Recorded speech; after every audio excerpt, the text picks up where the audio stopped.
Madjo, I'll start exactly at 3.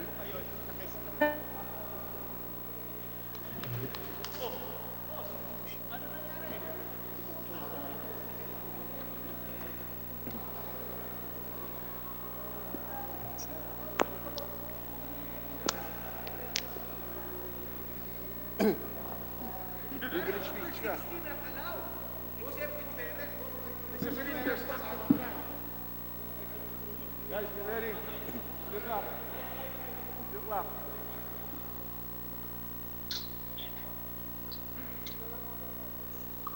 Okay, ready. Session is called to order.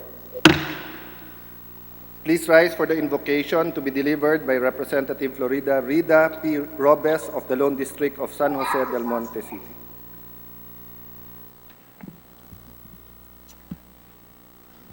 Let us all bow our heads for a prayer. Dear Lord, Heavenly Father, we humbly gather here today, one in mind, spirit, and compassion, for our sworn duty to serve our nation. Thank you, dear Father, for giving us another opportunity to be of service to our countrymen. Our Lord, despite some impediments, we are gathered here today to resume our session at the House of Representatives because this is our way of fulfilling our mandate to serve our people, especially at this most difficult period in our country's history. More than 600 our countrymen have perished. The deadly virus and almost 10,000 are fighting for their lives. As the COVID-19 virus grips our country and the rest of the world, we beseech you to give us strength in both mind, body, and spirit, that we may carry out and complete what you have prepared to fill this. Despite the many limitations and challenges that we now face, we pray that you give us the necessary skill and grace to do your will, especially for those who are suffering and in dire need of help. May you give us your wisdom, grace, and strength so that we may effectively carry out our responsibilities to craft meaningful, critical legislations to bring to relief our countrymen devastated by this deadly pandemic. Thus, Lord, may you give us the strength to work tirelessly to untangle challenges and contentiousness that hinder valuable programs for our people. Lord, may we be able to work together despite our differences and opposing political persuasions to uphold the welfare of our people, our communities, and country. Let us not forget the phrase Isaiah 41:10, "Fear not, for I am with you. Be not dismayed, for I am your God. I will strengthen you and help you. I will uphold you with my righteous right hand." Lord, we pray for our frontliners, our health workers, local government workers, law enforcement agents, barangay workers, volunteers, food servers, grocery employees, farmers and fisher folks, and all those who risk their lives and their families to serve us during this enhanced community quarantine. Please strengthen each and every one of them, physically, emotionally, and spiritually, so that they may continue to be our modern-day heroes in those most trying times. O dear Lord, thank you, Heavenly Father, for your promise of wisdom to guide us. We ask you for today, please teach us the way we should go. You are our strength and our fortress. This we ask in the mighty name of Jesus and Mama Mary. Amen. Amen. Please remain standing for the singing of the Philippine National Anthem.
Majority Leader.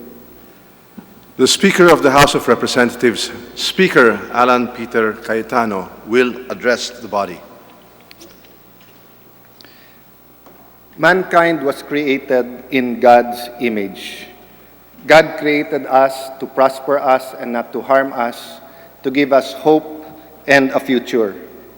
But our individual choices and the choices we make as a people determine our path. It is an uncertain and very challenging time for humankind. Yet it is the best time for us, individually and collectively, here in the Philippines and the whole world, to rethink our choices, to correct all those that need to be corrected by seeking the grace of God in His forgiveness, healing, and renewal. In these extraordinary times, people look to Congress not just so that they can be represented, but that we may provide answers and or provide solutions. We are called upon to adapt, innovate, and manage. We have to take aim towards very specific targets. And that's what we have been doing kahit wala pong sesyon. I'd like to thank Majority Leader Martin Romualdez and the DCC Committee. Tinarget nyo po talaga peace and order, social amelioration, yung economic stimulus, and all the other aspects, including the health aspect of this crisis. So aim, adapt, innovate, and manage. That's why we call upon members of Congress, it's time for us, more than ever, to lead by example. We apologize for the others who want to be at least in the complex with us. But the pandemic cannot get worse because of us. So we have to be the first to do the social distancing, follow the WHO and DOH and IATF guidelines. Yet we will not fail our people, and with the help of technology, every single district and every single sector that has a party list representation shall be represented and shall have a voice and vote during this May session that we will have. In the next 4 weeks, we are called upon to provide answers and solutions, but we can provide the right answers and the correct solutions only if we correctly identify the problem and if we ask the right questions. So let me repeat, one of the very difficult job of Congress in this next 4 weeks is discerning ano ba tamang tanong. Kasi kung mali tanong, mali din yung sagot. So kung sasabihin lang natin, paano natin tutulungan, bigyan ng subsidy ang negosyo, pagka GCQ na or nilift na. Pero kung kalahati na lang ang customers na pwedeng umupo sa restaurant na yon, Or kung kalahati na lang ang pwedeng pumasok sa parlor na yon, di ba? Or kung walang enough na trabahante na willing sa mga highly urbanized cities na siksikan na magtrabaho sa construction, it's not asking the right questions. So we have to continue to ask the right questions so that we, together with the executive, the local government officials, our scientists, our medical professions, and the whole country can come together to provide answers. Congress has been working from day one of this crisis, yet the invisible enemy is so formidable that for every answer, there are more questions. And for every solution that we offer, more problems come about. This will be a Congress that will be remembered for asking the right questions, properly identifying problems, and finding lasting, real solutions. We call on the whole government to work together and not against each other. That we agree, we will work together not against each other, but we have to agree that red tape, inefficiency, and corruption has no place in serving our people, whether or not there's a crisis, but especially during this crisis. Mabilis na aksyon, matapang na solusyon ang kailangan ng ating kababayan. We gather here today to represent the Filipino people, to proclaim that with the grace of the Almighty, we will succeed, we will defeat COVID-19, we will pass the test. We gather to say that we refuse to fail. We refuse to be defeated by this disease and the consequences of fighting its spread. But let's make it clear, we succeed only together. We pass the test only if we are one. In this crisis all around the world, there is no you, there is no I, there is no them, there is no us. It's either we succeed together or we fail. We fight as one, we pray as one, we heal as one. God bless the Philippines.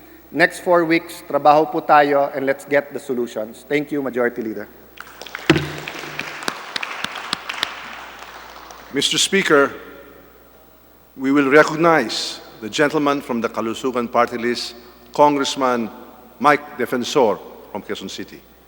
Congressman Defensor is recognized for a manifestation. Thank you, Mr. Speaker. Mr. Speaker, at the onset, binabati ko po kayo sa inyong binanggit, yung pananaw natin sa mga darating na panahon. But Mr. Speaker, if you recall, March 23 po, inaprubahan natin ang Bayanihan Act, na kung saan nagbigay tayo kaagad ng pondo sa ating gobyerno. Ang Pangulong Duterte, inirelease po kaagad ang pondo. 5 beses na po siya lumabas sa telebisyon, nag-ulat sa bayan, at pinakita niya na talagang ang pondo ibinigay kaagad sa tao. Mr. Speaker, ang pinag-usapan niyo po kanina ay yung darating na panahon. Ang katanungan ko po ay yung nakaraan at kasalukuyan. Marami pong nagrereklamo, hindi sila nakatanggap ng tulong. Marami pong nagrereklamo na kulang ang tulong. Marami pa rin po nakapila at naghihintay ng suporta ng gobyerno, Mr. Speaker. Kailan lamang si Deputy Speaker Villafuerte nagsalita tungkol doon sa maraming stranded sa iba't ibang lugar na kailangang ibalik sa kanilang probinsya. Binanggit ko to, Mr. Speaker, again, following your line, humanap tayo ng solusyon. Ang takot ko, Mr. Speaker, magkakaroon ng pangalawang yugto or second surge ng problema ng COVID-19.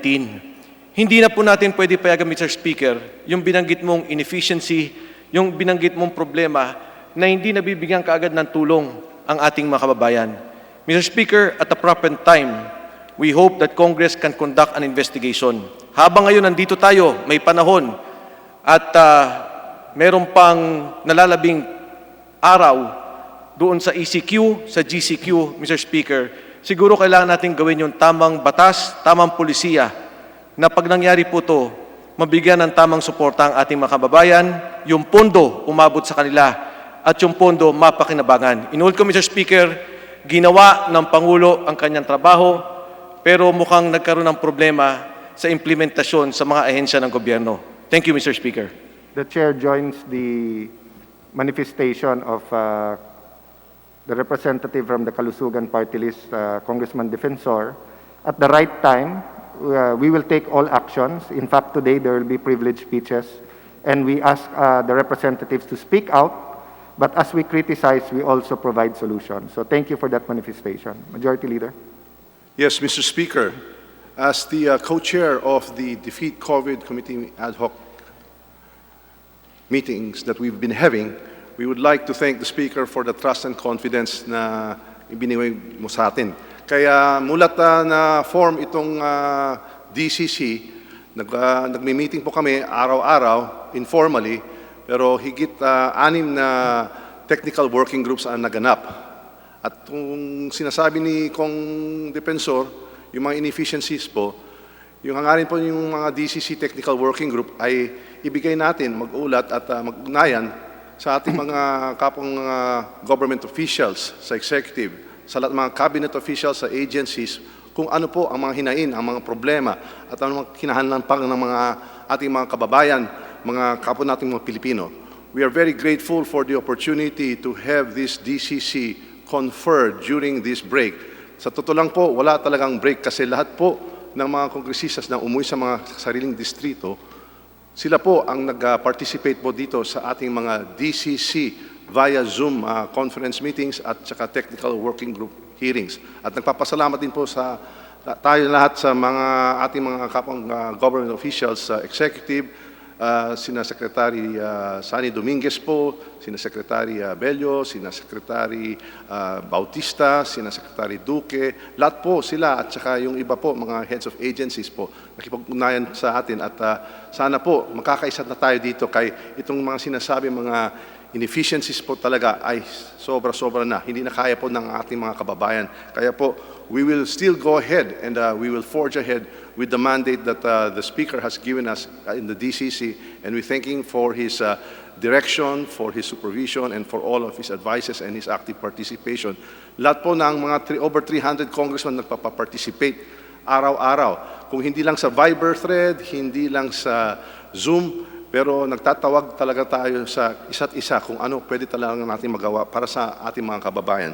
So with that, Mr. Speaker, we join our fellow Congressman Mike Defensor in his concerns in making sure that the policies that have been laid out by our President, as he has done his job, that this should all trickle down expediently, efficiently to the benefit of the Filipino people. And as your mandate was, that the DCC will work with the executive, with all the attached agencies, with all the LGUs, with all our men in uniform, and all the frontliners, particularly our medical professionals, so that we can win as one, and we shall defeat this COVID together as a Filipino people. Maraming salamat, Well, Mr. in Speaker. behalf of the members of Congress, the Chair would like to again thank the Majority Leader. You've done a tremendously good job. Ang gaganda po ng recommendations. And let me assure our people that the handicap that COVID-19 gave us, katulad po ng physically hindi nandito kung hindi na sa teleconferencing ang mga membro ng Kongreso, we can turn that to our advantage. One, in our next few hearings, we cannot bring all of the barangay captains, mayors, or governors here. In fact, some of them would prefer not to leave their area given the crisis. But for an hour or two to help them on teleconferencing, we will be able to reach out to more people. The same thing for members of Congress. Many members of Congress want to be here physically, but they don't want to leave their sector or their geographic constituency precisely because they're needed there. So we will continue to do that and to support you, Majority Leader. And siguro po, may I recommend that maybe sometime this week, latest early next week, no? We have on Zoom some of the frontliners in terms of the LGUs, the barangay captain, mayors, and governors, so that we can discuss with them how natin maiaayos yung mga problema sa first round ng social amelioration. No? Ganon din po sa health. No? If the health cluster would like to invite some of our doctors, former DOH secretaries, and other medical frontliners sa Zoom on how to sustain yung kanilang pangangailangan during this time and to prevent a second wave. Again, thank you, Majority Leader. Mr. Speaker, we shall coordinate with the other members, the cluster co-chairs, of the DCC, and we shall proceed accordingly. Mr. Speaker, I move to suspend the session for a few minutes. Session suspended. Rural call tayo.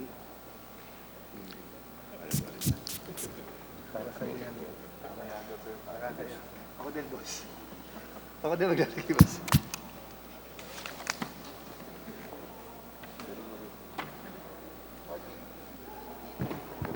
Sige. Ano natin ito?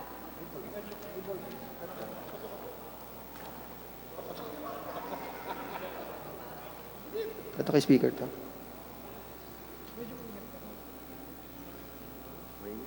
Repeat COVID. Nagkakaputok tayo.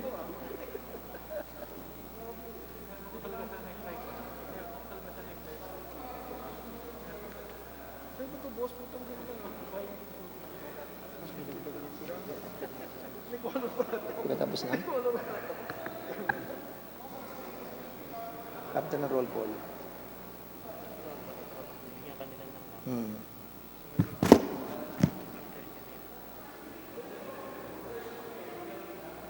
Okay, dito yan.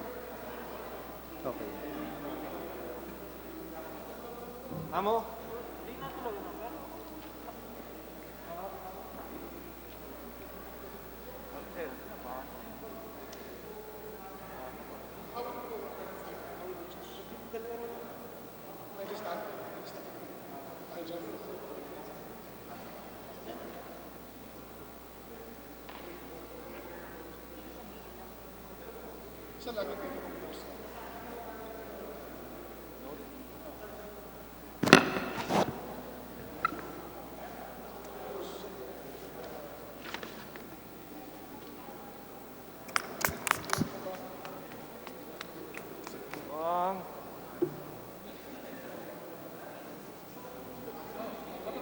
To? Saan galing to? Hindi madidinig.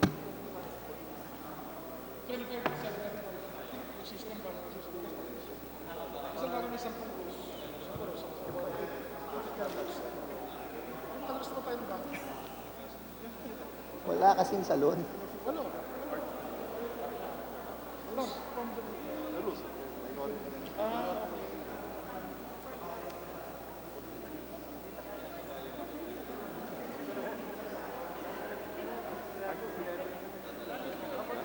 Okay?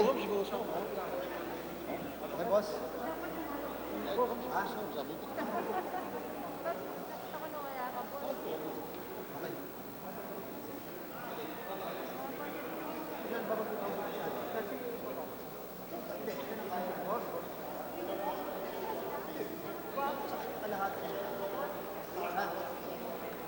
Okay, boss.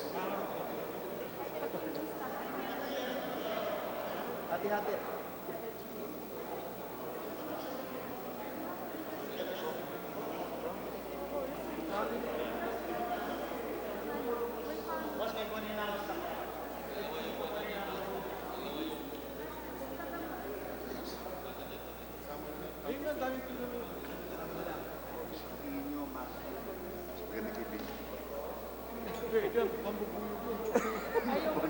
Bukan Lego. Panghululumbo yun eh. At dito nga, diba sa Kit. Saan mo ilalagay yun? Boss, ba't ang dami mong in-order na bigas? Gano'ng kadami kang magbigay? Every week sa every week. Parang kung saan isang kilo ka sa pamilya na malaki. So, ano nangyari? Kasi sinasama mo rin. Sa akin. Okay. Ako, then eventually, kaya na, naupisa na ako ng order ng dilata. Galunggong naman. Siguro nakakaano na ako, 21 tons.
Okay?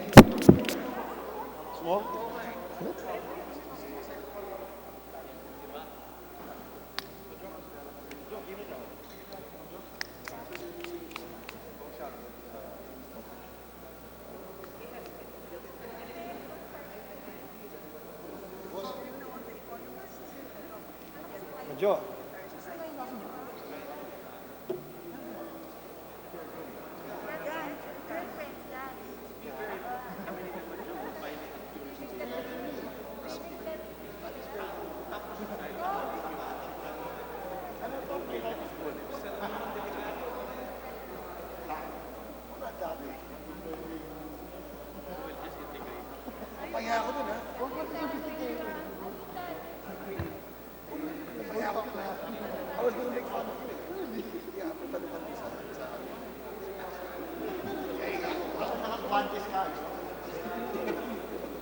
Oh.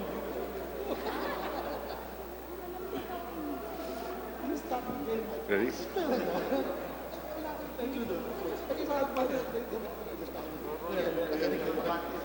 Mag-roll tayo, ha? Okay.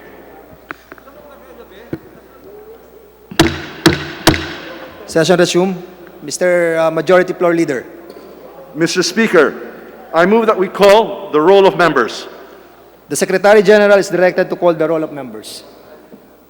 Roll call of members, honorable representatives, Abante, Abaya, Abellanosa, Abu, Abueg Zaldivar, Abunda, Acop, Acosta, Acosta Alba, Adyong, Advincula, Agabas, Agarao, Aglipay, Aguinaldo, Albano, Almario, Alonte, Alvarez Franz, Alvarez Genaro, Alvarez Pantaleon, Amante Matba, Amatong, Andaya, Angara, Aragones, Arbison, Arenas, Arroyo, Atienza, Aumentado, Babasa, Bagatsing, Balindong, Bañez Nograles,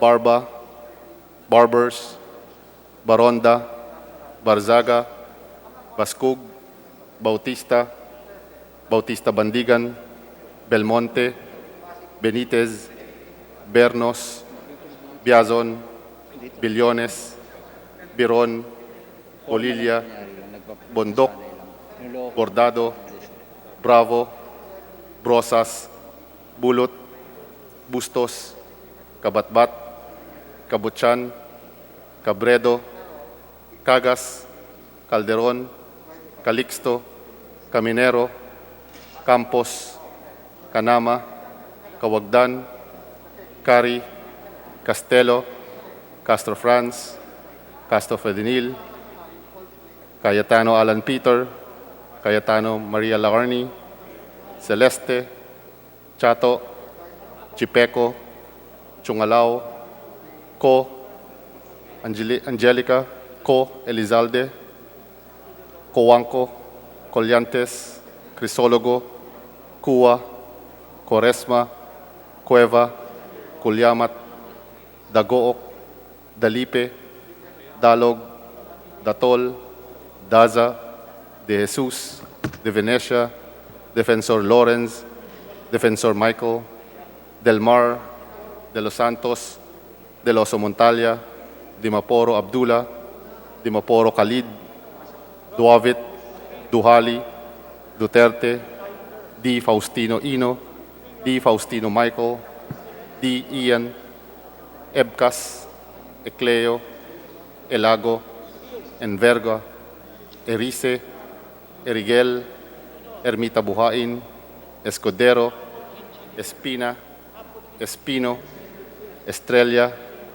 Fariñas Ria, Fariñas Rudy Caesar, Fernandez, Fernando, Ferrer Juliet, Ferrer Luis, Flores, Fortun, Fortuno, Frasco, Fuentebella, Gaite, Garbin, Garcia Jose Enrique, Garcia Pablo John, Garcia Vincent, Garin Janet, Garin Sharon, Gasataya, Gatchalian, Gato, Heron, Go Ed, Go Mark, Gonzaga, Gonzales Aurelio, Gonzales Neptali, Gonzales Sandro, Goriseta, Guico, Gulyas, Guya, Aresco, Ataman, Hernandez, Herrera D, Hoffer, Alusos,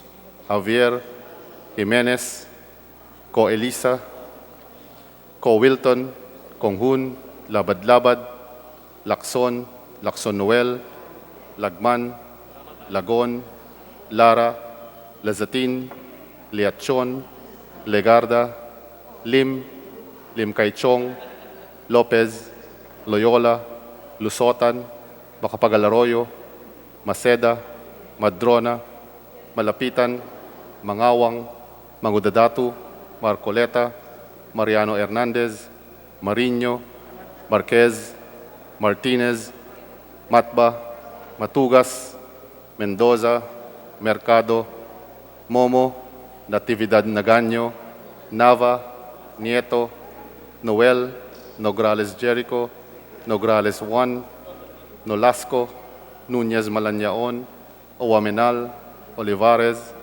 Ong Jose, Ong Ronnie, Ortega, Owano Dizon, Pacquiao Alberto, Pacquiao Rogelio, Padiernos, Paduano, Palma, Pancho, Panotes, Peña, Pichay, Pimentel, Pineda, Plaza, Puno, Kimbo, Radaza, Ramirez Sato, Ramos, Remulla, Revilla, Reyes, Rivera, Robes, Rodriguez, Roman, Romero, Romualdez Ferdinand, Romualdez Yeda, Romualdo, Romulo, Roque, Sakdalan, Sagarbaria, Sakaluran, Salceda, Salimbangon, Salo, Sanchez, Sancopan,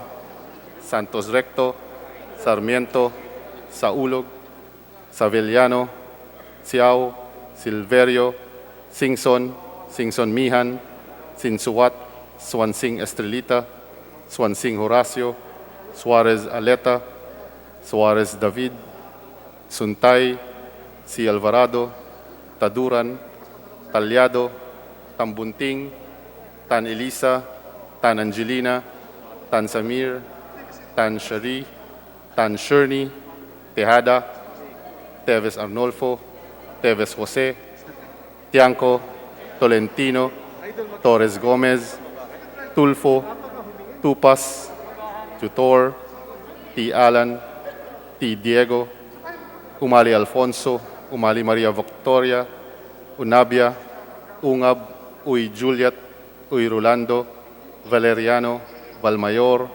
Vargas, Vargas Alfonso, Velasco, Veloso, Vergara, Villa, Villafuerte, Villanueva Eduardo, Villanueva Noel, Villar, Villaraza Suarez, Villarica, Violago, Yap Eric, Yap Victor, Yu, Zamora Ronaldo, Zamora Waikurat, Zarate, Zubiri.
How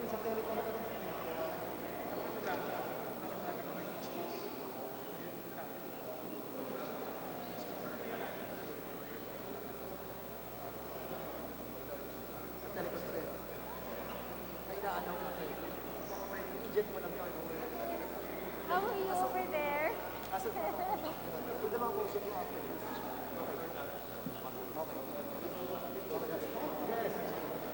Two separate motions.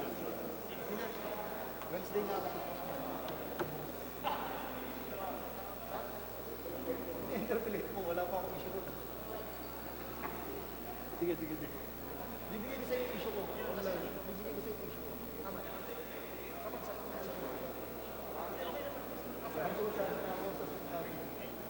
Kasunod na. Nakapapasok.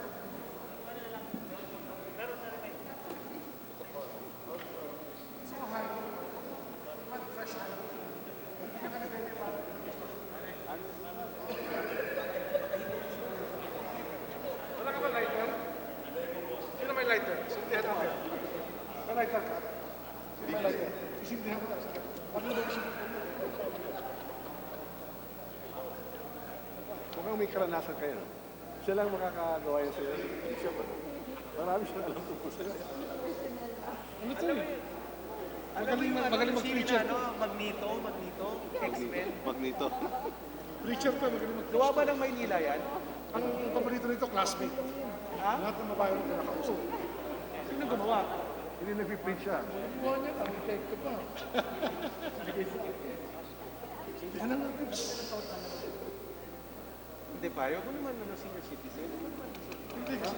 Dahil dyan, mag-selfie ako. Selfie tayo. Social distancing, ha? Tama po kayo. Para hindi pangit na... Kita mo lahat. Ayun. Medyo, hindi kita. Medyo...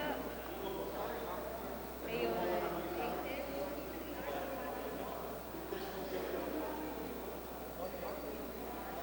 Medyo, anong gagawin na natin eh? Ano gusto mo? After roll call? No, I'll just move to allow us to conduct this as is and committee hearing. And then we go na to approve of journal. Lessons. Huh? No, that's under you, di ba? Yun na, sabi ni Speaker, we spoke upstairs about when he was assigned. Everything will be referred to the ECC. But manifestation that each of the cluster chairs will hear it and submit the subcommittee, from the committee report, from subcommittee sa atin. And we will just collate it. The Speaker will look at everything and then report out natin. Pero give them a timetable. Oh yeah, no, kasi we have to do Next it. week, no? No, we have to pass this. No, before we adjourn. No, you have to give the Senate at least a week to happen it.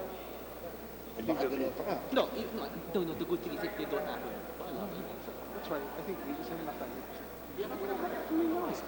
As of 1 p.m., they didn't know what to do. Whether open and close. Sila? They don't have a quorum. Probably ba out tayo. Ano sila? Akala ko 14 sila. Hindi? No, yung resolution nila, they filed it. Pero, is anyone going there? Wala. Actually, the bayanihan. They're only together na. So, and then they were criticizing what we were doing here.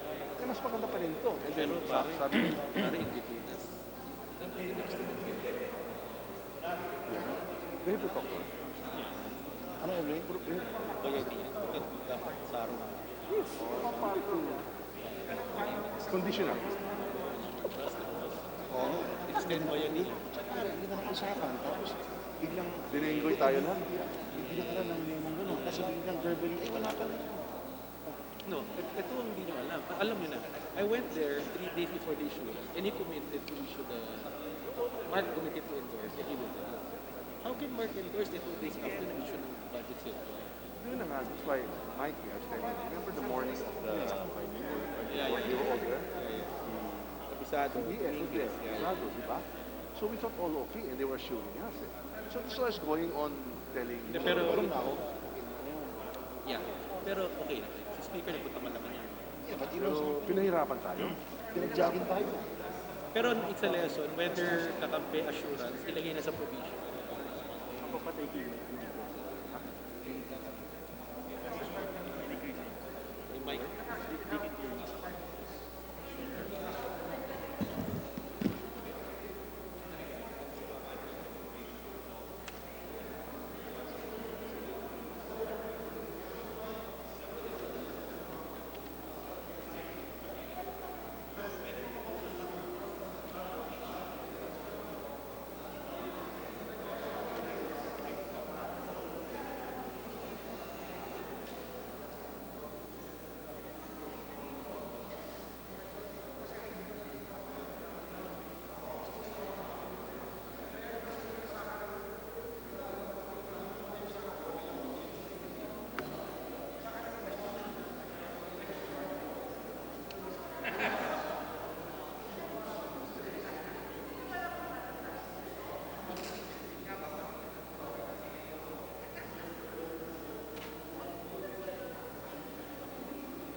Tagalingad dito lang sa amin.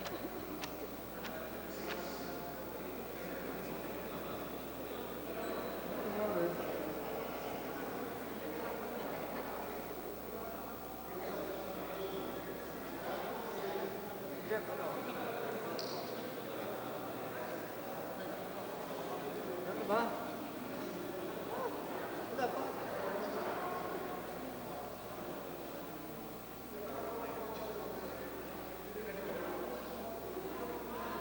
Dapat.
Yun nga sir, kaya dinadagdag sir eh. Dapat, oo nga, dapat yun.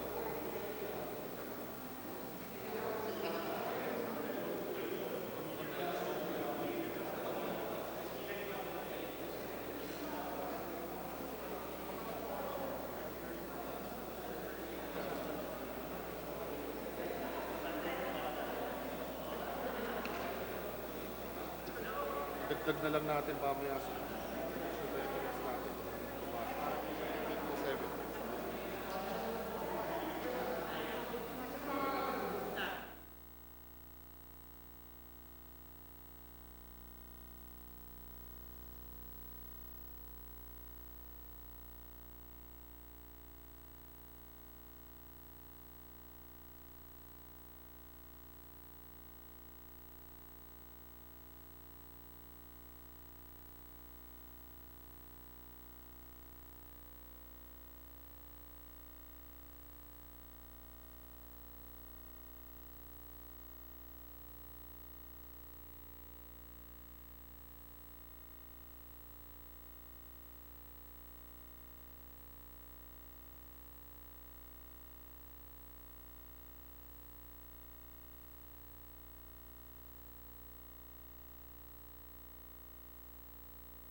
25 members physically present, and 276 who are attending to the needs of their constituents and participating now by telecommunication and teleconferencing, online technologies like Zoom and Facebook, text messaging, and email. The Chair declares the presence of a quorum. Mr. Majority Leader. Mr. Speaker, in line with the Speaker's policy that the representatives who intend or desire to participate on the floor, with the limitation that we shall only have 25 representatives on the floor, may submit their reservations or their days of availability to attend the same to the SecGen's office, as well as to the Rules Committee Secretariat for proper processing, so that they will be informed as to which days they shall be attending physically on the floor.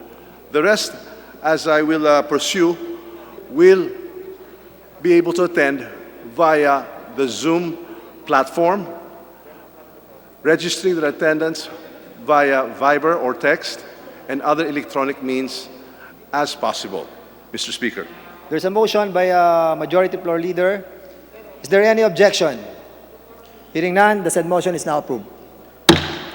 Mr. Speaker, in order for the House of Representatives to continue with the unhampered performance of its constitutional mandate, amidst the COVID-19 pandemic and with due consideration of the health and safety of its members, employees, and guests, with leave of the House, I move that we allow members to register their attendance, participate, and vote on any matter presented to the body through telecommunications and/or other online messaging and email by using their respective contact numbers and/or accounts pre-registered by the members and verified by the Secretary General. So moved. There's a motion. Is there any objection? Hearing none, the motion is now approved. Mr. Speaker, in line with the policy that we have earlier adopted, I move that we authorize all committees to conduct meetings through online technologies, subject to the internal rules of procedure that may be implemented by these committees for the duration of the COVID threat. Mr. Speaker, so moved. Is there any objection? The Chair hear none. The motion is now approved. Mr. Majority Floor Leader, please.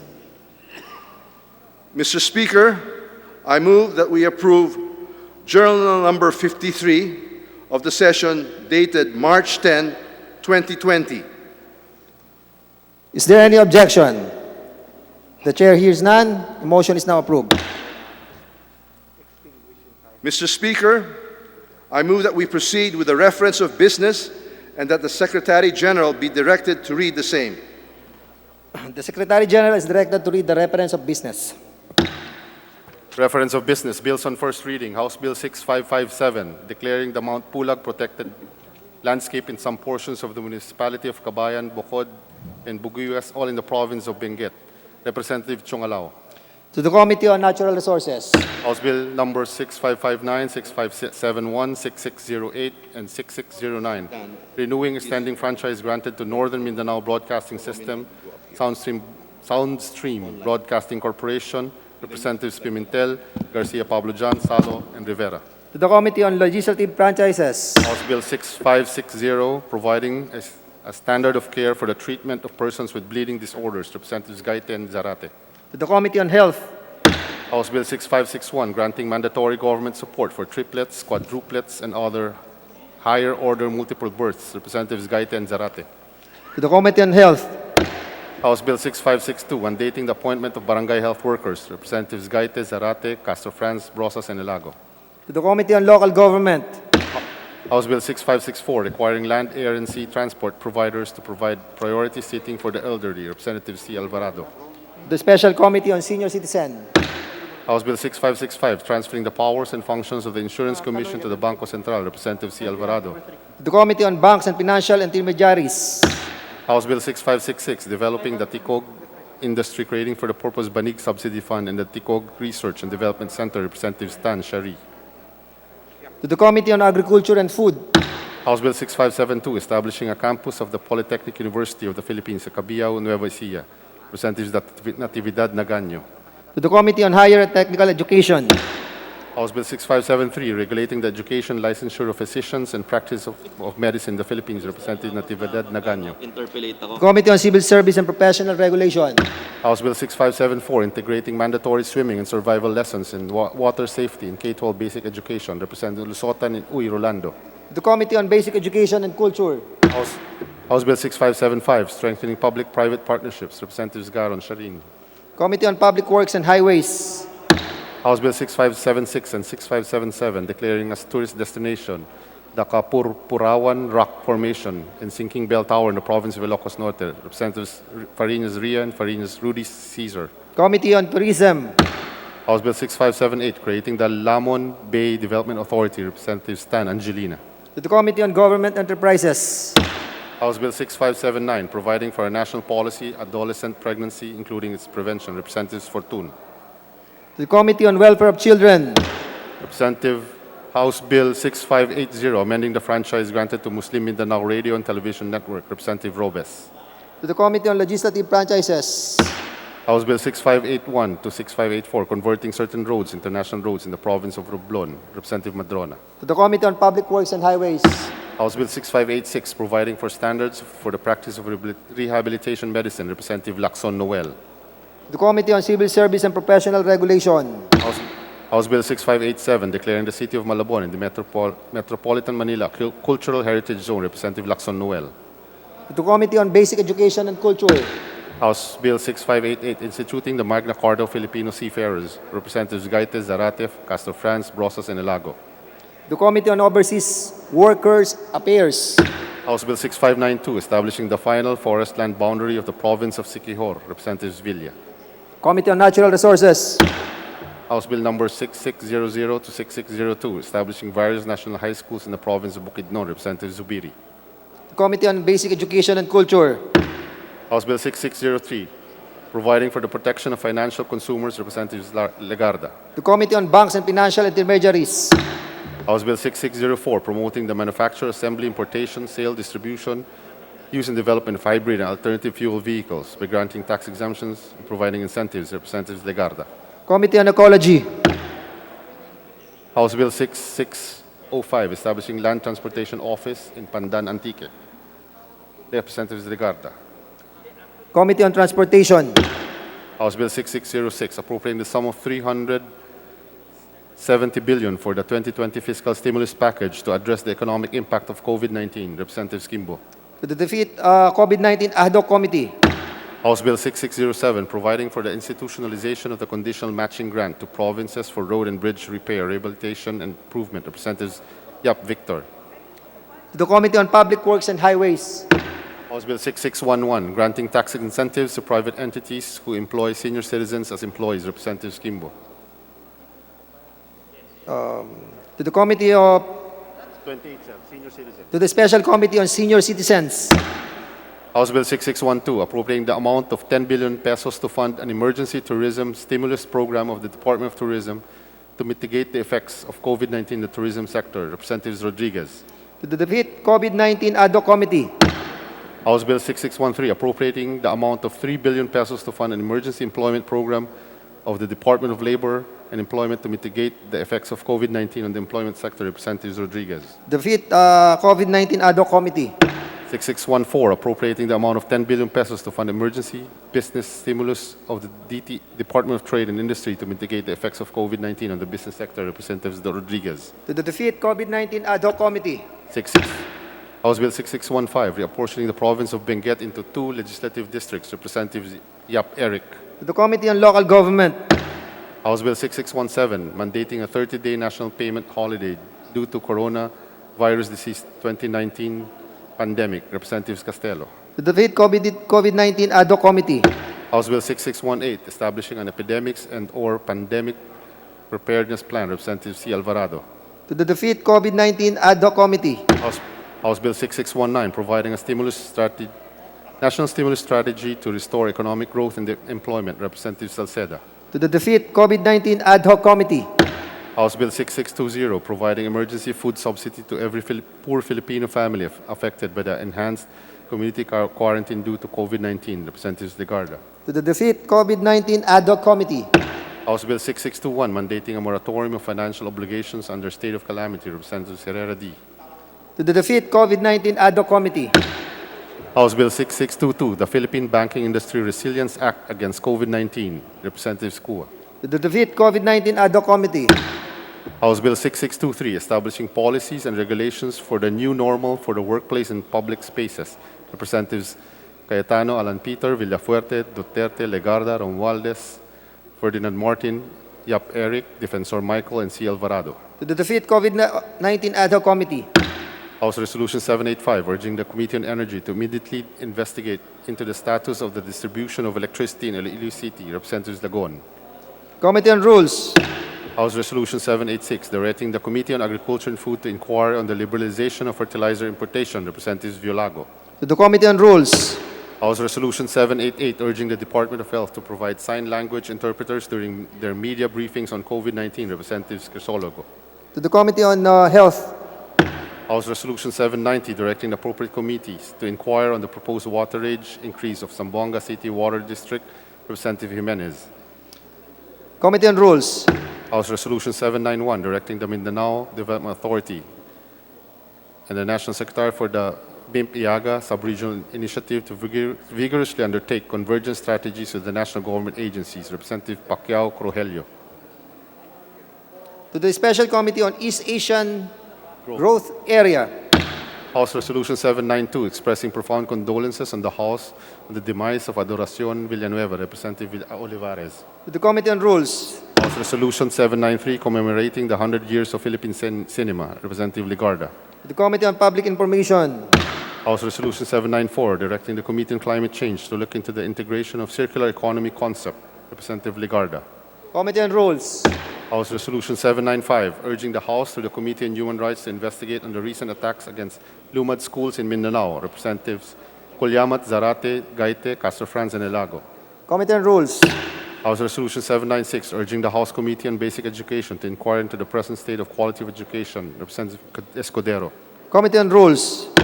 House Resolution 797, urging the DILG to exclude privately used tricycles and tricabs, Representative Rodriguez. To Committee on Local Government. House Resolution 798, directing the Committee on Good Government to inquire into the alleged legal activities of unscrupulous traders of alleged consignees for hire to evade the rightful payment of import taxes, Representatives Ong Ronnie. Committee on Rules. House Resolution 801, urging the appropriate government, financial and private financial institutions to grant and extend available credits to small business owners, self-employed individuals, and farmers, Representative Sakaluran. To Committee on Banks and Financial Intermediaries. Communications, copy of the Civil Service Reporter published by the Civil Service Commission. To Committee on Civil Service and Professional Regulation. Letter dated December 31, 2019. Office of the Auditor, COA, addressed to President Eulohio Amang Rodriguez Institute of Science and Technology. Committee on Appropriation. AKG Annual Journal 2019 of the Philippine National Police Anti-Kidnapping Group. To the Committee on Public Order and Safety. Letter dated 29 January 2020, Chairman Comelec submitting to the House a copy of the report to the President and Congress of the To the Philippines. Committee on Suffrage and Electoral Reforms. Committee reports. Report number 294 of the Committee on Poverty Alleviation, House Bill 6593. Rules. Report numbers 295, 296, and 298 of the Committee on Higher and Technical Education. Rules.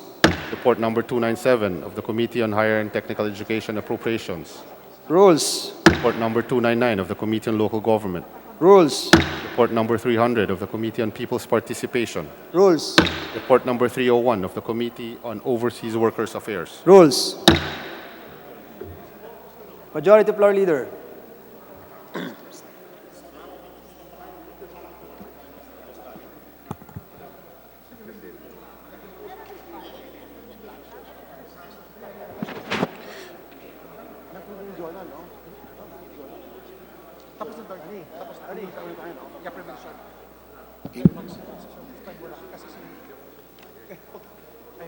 Mr. Speaker, Majority Floor Leader. Mr. Speaker, today being a Monday, and pursuant to our rules, I move that we open the privilege hour. I so move, Mr. Speaker. Is there any objection? The chair hears none. The motion is approved. The chair declares the privilege hour open. Majority Floor Leader. Mr. Speaker, first to avail of the privilege hour is the Honorable Michael Aglipay of Party List Diwa. Mr. Speaker, I move we recognize the gentleman from the Party List Diwa, the Honorable Aglipay. I so move, Mr. Speaker. Representative Michael Aglipay is recognized. Please proceed. Thank you, Mr. Speaker. Mr. Speaker, distinguished colleagues in Congress, it is a pleasure to join you once again in session. And I pray that all of you and your families are well in this time of COVID-19. We are in a state of public health emergency. We know this because our President declared such last March 8, 2020, coinciding with the declaration of the global pandemic due to COVID-19 made by the World Health Organization. Since then, the national government has implemented enhanced community quarantine, and various LGUs have executed versions and variations of these measures.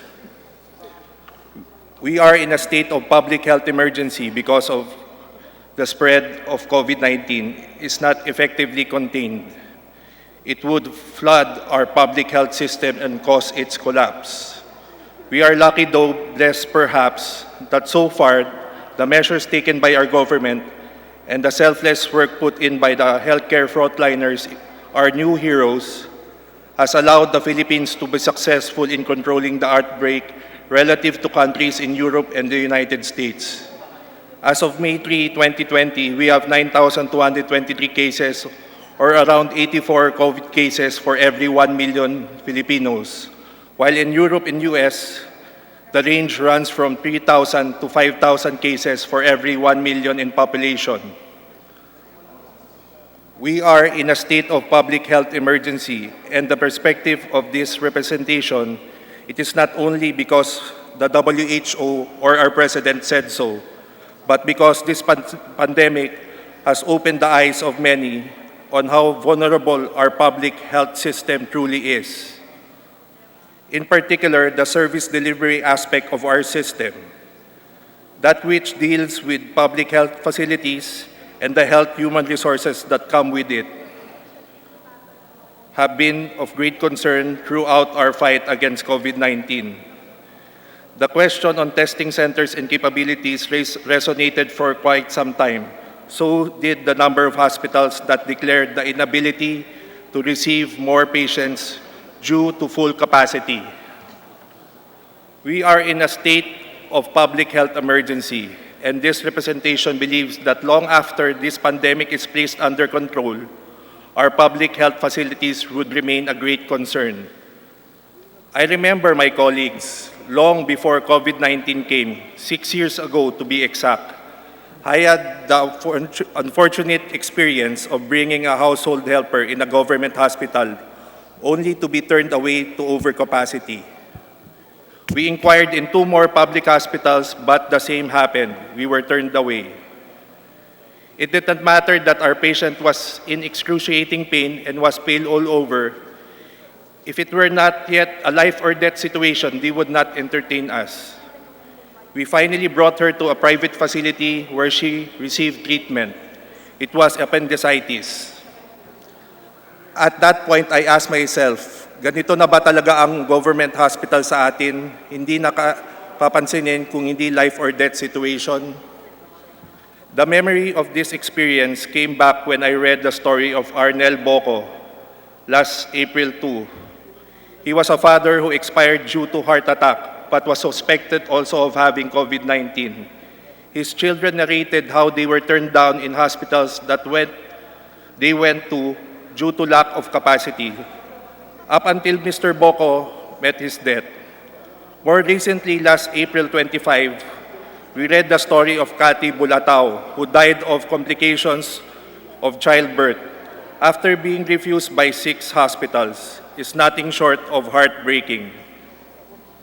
The stories of my household helper 6 years ago and those of Mr. Boko and Ms. Bulatao in this time of COVID-19 all happened here in the National Capital Region, the region with the highest density of health facilities per capita. And yet, several facilities run on full capacity almost every day, and thus having to turn down patients even if it was already a life or death situation. We are in a state of public health emergency, and the scary thought that has remained in my mind is this: what if the COVID-19 outbreak happened outside NCR? Or what if a new epidemic breaks out in any of our provinces? Are they even ready for this? Let's look at the numbers as of May 1, 2020. Region 4A, Calabarzon, which is very close to NCR and home to many workers and students who commute daily to Metro Manila, they have 959 active cases. These are confirmed cases, less recovered, less deaths. So God forbid if a new wave broke out there in an infection rate to double at 3 days, which we experienced in Metro Manila in early April, that would mean that by May 13, their cases would reach 15,344. According to our DOH numbers, there are only 12,428 hospital beds in Region 4, both combined for private and public hospital. What if this simulation happens in Central Luzon, which has 323 active cases as of May 1? Again, God forbid, if an outbreak exploded there, they would be looking at 10,366 cases by the 16th of May. Yet there are only 9,930 hospital beds in Region 3. Let's look a bit further to Central Visayas. They have 746 active cases as of May 1. If we apply the same simulation, these cases may grow to 6,000 in 10 days, while hospital beds in Region Central Visayas only roughly 6,436. Mr. Speaker, these August holds have seen landmark legislation in the past 9 years addressing our public health system. Most notable, perhaps, was the signing of Republic Act 11223, or the Universal Healthcare Act, barely 2 years ago. We have high hopes that this law would indeed bring the healthcare system to a level where every Filipino has unimpeded access to healthcare services and facilities. The Sin Tax Reform Act, the Reproductive Healthcare Act, expanded senior citizens law, among others, also stand out as key pieces of legislation leading up to a true enhancement of our public healthcare system. My plea is that we do not take our eyes off the ball. While these laws need time for implementation and execution, let us keep our sights open as to how we can make sure that relevant and timely reforms are still legislated to support these existing laws and respond to our most urgent needs. For one, let us not look far from the emerging urgency in improving our public health service delivery.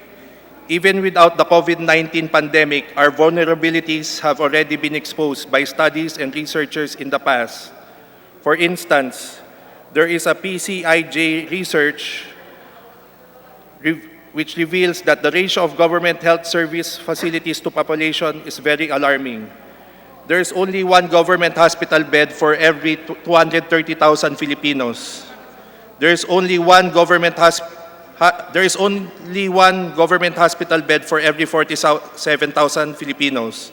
And there is only one government physician for every 14,000 Filipinos. Our National Objectives on Health report, as published by DOH, shows that our hospital beds per capita has not increased from the period 2008 to 2016. We had 1.04 hospital beds per 1,000 in 2008, and we still have 1 hospital bed per 1,000 Filipinos in 2016. Data from the World Bank further reveals that these hospital beds per capita ratio ranks us 152nd in the world. We are even behind neighboring Southeast Asian countries with comparable economies like Indonesia and Thailand. Indonesia has 1.2 hospital beds per 1,000, while Thailand has 2 hospital beds per 1,000. Further, these hospital beds are concentrated in the National Capital Region, thus highlighting the uneven distribution of service delivery facilities in the country. DOH data shows that almost one-third of total hospital beds are in the National Capital Region. Mindanao has only 0.83 beds per 1,000 persons, while Visayas even less at 0.78 beds per 1,000 persons.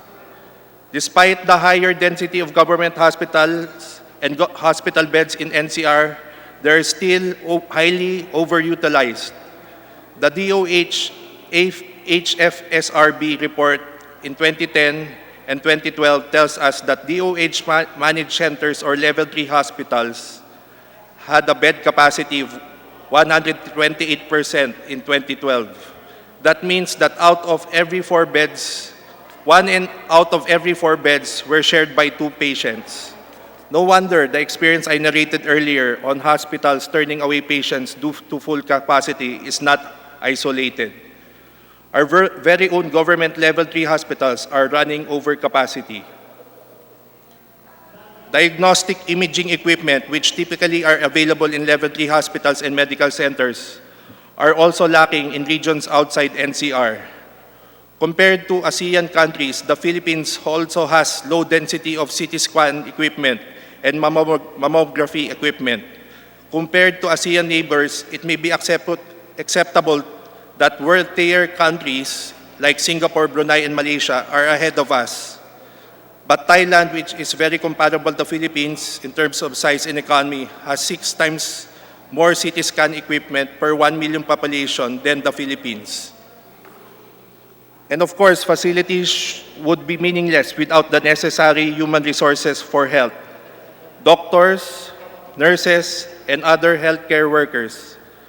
As of 2017, the Philippine Health System Review published by the World Health Organization reveals that we have 3.9 doctors, 8.6 nurses, 4.1 midwives, and 1.3 medical technologists for every 10,000 Filipinos.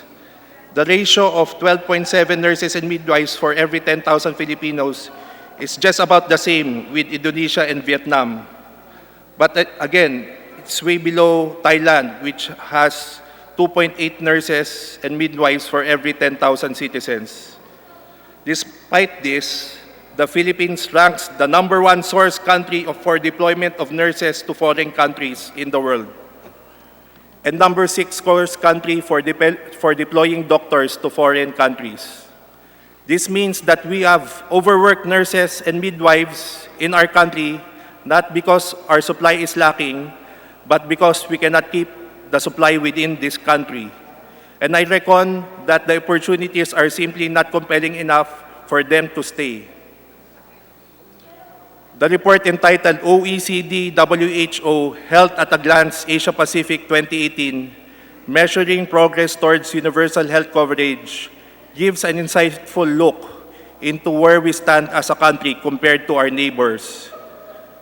The 2 figures here found on the report section on inequities to health access showed that of the women in the Philippines surveyed, up to 60% reported problems accessing care due to financial reason. Compare this to Indonesia with less than 30% who reported the same. It appears we have been truly left behind. In terms of women who reported problems accessing healthcare to distance or geographic location, about 40% of Filipino women in rural areas reported difficulty, while less than 20% in Indonesia reported the same. On the other hand, both figures show that the inequity in access experienced in the Philippines are comparable to smaller countries like Cambodia, Nepal, and Pakistan, all of whose countries have lower GDP per capita than the Philippines. Mr. Speaker, there is an emerging urgency to improve our public health service delivery. This is the time to expedite the process for improving the capacity and capability of our public health facilities. This is the time to develop premier hospitals, even at least among our DOH hospitals, to strategically locate them, provide them with a full complement of physicians, both generalists and specialists, and ensure their potential for expansion with flexibilities that would meet requirements of emerging health needs. I once thought, wouldn't it be good if each of our 17 regions actually have at least one DOH regional hospital that we can say is in the same level of quality as that of a private medical center in the National Capital Region? Or would it not be good if the islands of Visayas and Mindanao would also experience availability of services from specialty hospitals such as the Lung Center, Heart Center, and National Kidney Institute?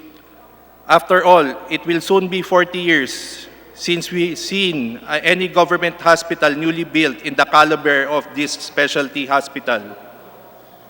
House Bill 269, entitled An Act to Institutionalize a Standard Upgrade and Modernization of Regional Hospitals to create and establish Regional Center of Excellence for Healthcare, which I authored and filed in Congress last July 1, touches on the upgrade and enhancement of DOH regional hospitals and the provisions of doctors and medical specialists for each. This provides an outline of standards that a number of our regional hospitals should achieve within the next 5 years.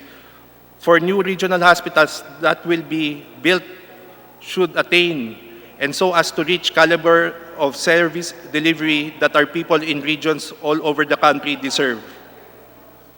Furthermore, Mr. Speaker, my esteemed colleagues, as I enjoin you to highly consider this emerging need for service delivery upgrade, let us keep in mind that it is not all about budget allocation. Funding alone does not necessarily lead to success. The Philippine Statistical Agency data shows us that HFEP, or Health Facilities Enhancement Program budget of DOH, has grown exponentially from 2007 to 2016. But the actual number of hospital infrastructure projects from 2010 to 2015, particularly for DOH retained and provincial hospital, remained as a flat curve. This shows us that the absorptive capacity of the implementing department is very low, and a more comprehensive execution program and perhaps more empowering legislature is needed. For this reason, House Bill 269, I have proposed the creation of the Regional Hospital Modernization Commission that would be attached to DOH but composed of various stakeholders in the industry. Even before COVID-19, we already know that DOH is spread thinly given the matters on their plate. And it is best to form a commission that will take on the execution of this proposed modernization program. Finally, ladies and gentlemen, allow me to reiterate that there is an emerging urgency to improve our public health service delivery, first through facilities upgrade, modernization, or construction, and relative to it, through a strategic talent management of human resources for health. If we believe in the saying that health is wealth, then let us not allow our country to further slide down in poverty due to poor public health service delivery. The COVID-19 pandemic, for all its problems and difficulties, has brought us all together as a nation to heal as one. Let us continue on this path, and as one, I urge you to work with us in solving the issues of a fragmented health service delivery system, the inequities in the access to health goods and services, and the inadequacy and maldistribution of health personnel. Maraming salamat po. Majority Leader. Mr. Speaker, to interpolate the Honorable Aglipay, I move we recognize the Honorable Alvarado. I so move, Mr. Speaker. Any objection? The chair is none. Honorable Alvarado is recognized to interpolate the good sponsor, or the good gentleman from the good gentleman, Honorable Aglipay. Maraming salamat po, Mr. Speaker. Will the good gentleman from Diwa Party List yield to some questions? Godly, Mr. Speaker. Mr. Speaker, nais lamang pong itanong ng representasyong ito, ano po ba ang magagawa na mas mabilis ng ating gobyerno ngayong panahong ito para mabilis na ma-augment yung kakulangan natin sa hospital beds at in the medium term, ano ang dapat gawin ng ating gobyerno? Kasi doon po sa privilege speech ng ating kasama from Diwa Party List ay mukhang napakarami sa kakulangan ng ating mga hospital beds, Mr. Speaker. Mr. Speaker, bago po ako naging congressman, nag-isip ako ng mga problema sa ating bayan at ito na po ang pinaka-naisip ko numero unong makakaapekto sa lahat sa atin kung tayo ay magsama-sama na tuunan ng pansin ito. Ito po yung kakulangan sa healthcare regional hospitals at saka yung mga equipment and pangatlo yung human resource. Ito pong medium-term na solusyon, 3 to 5 years, ay magtatayo ng Regional Health Hospitals Commission. Kasi po puno na po yung nakita ko po dito sa mahiring na ina-attend ko since July ng health and na sa budget din na hindi nakaya ng DOH to do this on their own kasi yung mga other projects hindi nila magawa. So kailangan dito may katulong na private sector na part of the commission ng expertise nila. Kasi dito sa sa bill na to, may mga standards like yung Joint Commission, which is the standards na ina-apply ng ng Makati Med at saka ng St. Luke's. Yun ang gagamitin natin standards for the regional health centers for excellence. Kasi miski meron tayong pera na inalaan natin sa PhilHealth, kung yung to pay for the medical needs of our poor countrymen, kung yung mismong facilities na kung saan ka magbabayad ay hindi makakatulong sa paggamot sa kanila ay useless din po. So, I think that this is what you call this, it's not a shortcut, but this is a fastest way to make us have 17 regional health centers for excellence in the next 3 to 5 years. Mr. Speaker, kasama po ba sa pagdadagdag natin ng hospital facilities, yung mga bagay na kakailanganin ng ating mga mamamayan, lalong-lalo na sa paglaban sa COVID? Ito po yung mga aparato ng respirator, intubator, at mga gamot, lalo na yung mga vitamins, antibiotics, and antiviral drugs na kakailanganin ng ating sambayanan upang maipaghanda ang buong bansang Pilipinas laban sa sakit ng COVID, Mr. Speaker? Yes, Mr. Speaker. Actually, when the commission is formed, meron po sila mga standards ng kung anong ilang kailangan na espesyalista, yung mga, for example, pediatrician, ilan yung internal medicine, ilan yung mga iba pang doktor na meron doon kung ilang doktor per regional hospital ang kailangan. Tapos kung anong equipment ang mga kailangan. Andun po nakaspecify sa Joint Commission for Level 3 hospitals. So ito po ay malaking pera pero ito naman po ay para sa buong Pilipinas na hindi na po dadalhin sa Metro Manila ang mga taong or sa Cebu. Kasi ang alam ko lang 3 hospital, yung sa Davao at saka yung Soto Hospital sa Cebu at saka sa Metro Manila. So ito po ay 17 sa buong Pilipinas of the 17 regions na bibigyan natin ng world-class na regional regional hospital po. Na meron na yan, yung mga kailangan ngayon ay ano lang pa yan, one of the many equipment na kailangan nandun po. Miski walang may sakit o may sakit, kailangan doon yung equipment na po na nakahanda. Napakaganda pong pakinggan, Mr. Speaker, na meron tayong ginagawang hakbang upang mapunan ang ating kakulangan sa mga medical equipments, hospital beds at hospital supplies. Ngunit sa panahon pong ito ng COVID, Mr. Speaker, hindi lamang po iyon ang pangangailangan natin. Sa privilege speech po ng ating kasama from Diwa Party List, ay kanya pong naisaad na as of May 1, sa Central Luzon ay meron ng 323 cases ayon sa DOH. Active cases po. Active cases ayon sa DOH.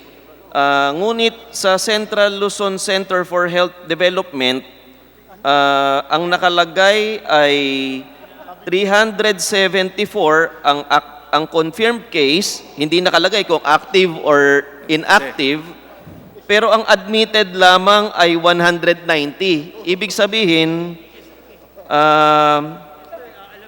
halos 200 po ay hindi mai-admit ng ating mga hospital sa hindi natin malaman na kadahilanan kung ito ba ay kulang na kagad ng hospital beds o kulang ba sa gamot, sa aparato, Mr. Speaker. Siguro po kailangan po nating mas lalong maliwanagan. Sa itong 45 days ng ating pandemic dito sa Pilipinas, ang main reason po talaga is kulang po sa hospital beds. So, syempre, next na sa hospital beds, yung equipment, yung mga binanggit nyo po kanina, respirator for this present situation.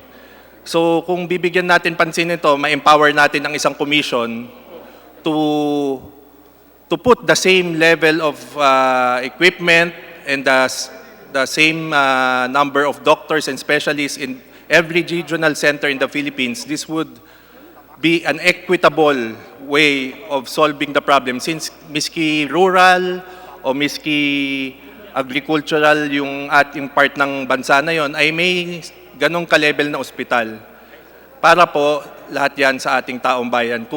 Kung nakakabigyan tayo ng hundreds of billions sa PhilHealth, bakit hindi po natin mabigyan ito in the next 3 to 5 years na lahat po. Ito po ay wala ditong wala pa dito nakalagay kung which hospital, which location, which province, for which region. Ito po ay didesisyonan ng commission. Nagki-create lang tayo ng commission that they will be given the budget and to plan it and execute it and to monitor it.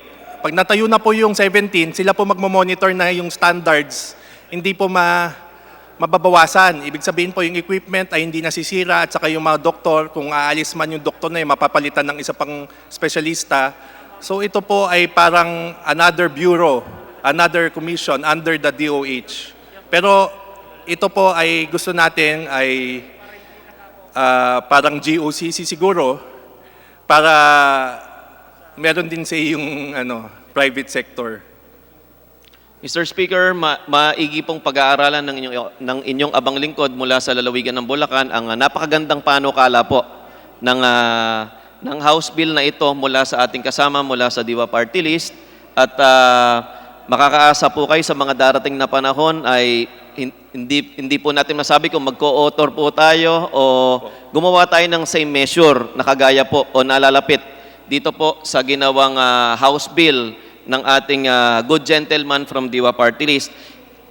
Mr. Speaker, idadamay ko na rin po ang pasasalamat ng inyong abang lingkod at ng buong lalawigan ng Bulacan sa pangunguna ng Pangulong Duterte at ng ating Secretary Vince Dizon, ng ating Coast Guard, ng DOH, ng Public Works sa napakabilis na paggawa ng additional hospital beds at quarantine facilities ng pinahiram na pasilidad ng Iglesia ni Cristo sa Ciudad de Victoria.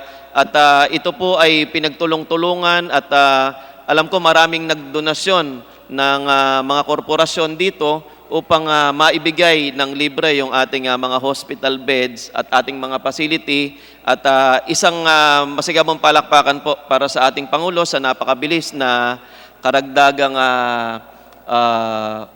COVID quarantine area na kanilang ginawa, kasama na po sa kapatiran ng Iglesia ni Cristo. At nito pong mga nakakaraang panahon, Mr. Speaker, sa FBI, kumalat rin yung mga problema sa social amelioration. Ngunit sabi nga ni Representative Mike Defensor, atin itong mas lalong pag-uusapan at ilalahad sa ating sa House of the People o sa malaking kapulungan ito upang mas lalo nating maintindihan. At sa lahat po ng gumagawa ng katiwalaan sa gobyerno, sa lahat ng nagnanakaw ng pera sa ating mga pinakamahihirap at hindi binibigay ng buo ang social amelioration, nagbabantay po ang kongresong ito, lalong-lalo na ang ating liderato sa pangunguna po ni Speaker Alan Cayetano at siyempre ng ating Pangulong Rodrigo Roa Duterte. Maraming salamat po, Mr. Speaker. Maraming salamat po, good gentleman from Diwa Party List. Thank you, Mr. Speaker. Thank you from the good gentleman from Bulacan, Majority Congressman Leader. Alvarado C. Majority Leader. Mr. Speaker, there being no more interpellators to the privileged speech of the Honorable Aglipay, I move that we refer the privileged speech and the contents of the interpellation to the Committee on Rules and thereafter be referred to the proper committee. Any objection? So move, Mr. Speaker. The chair is none. The motion is approved. Majority Leader. Mr. Speaker, next to interpellate or next to avail of the privilege hour through Zoom or through Zoom or through their electronic devices is the Honorable Zarate of Party List Bayan Muna. I move we recognize the Honorable Zarate to avail of the privilege hour. I so move, Mr. Speaker. Honorable Isagana Sarate from Bayan Muna Party List is recognized through video conferencing.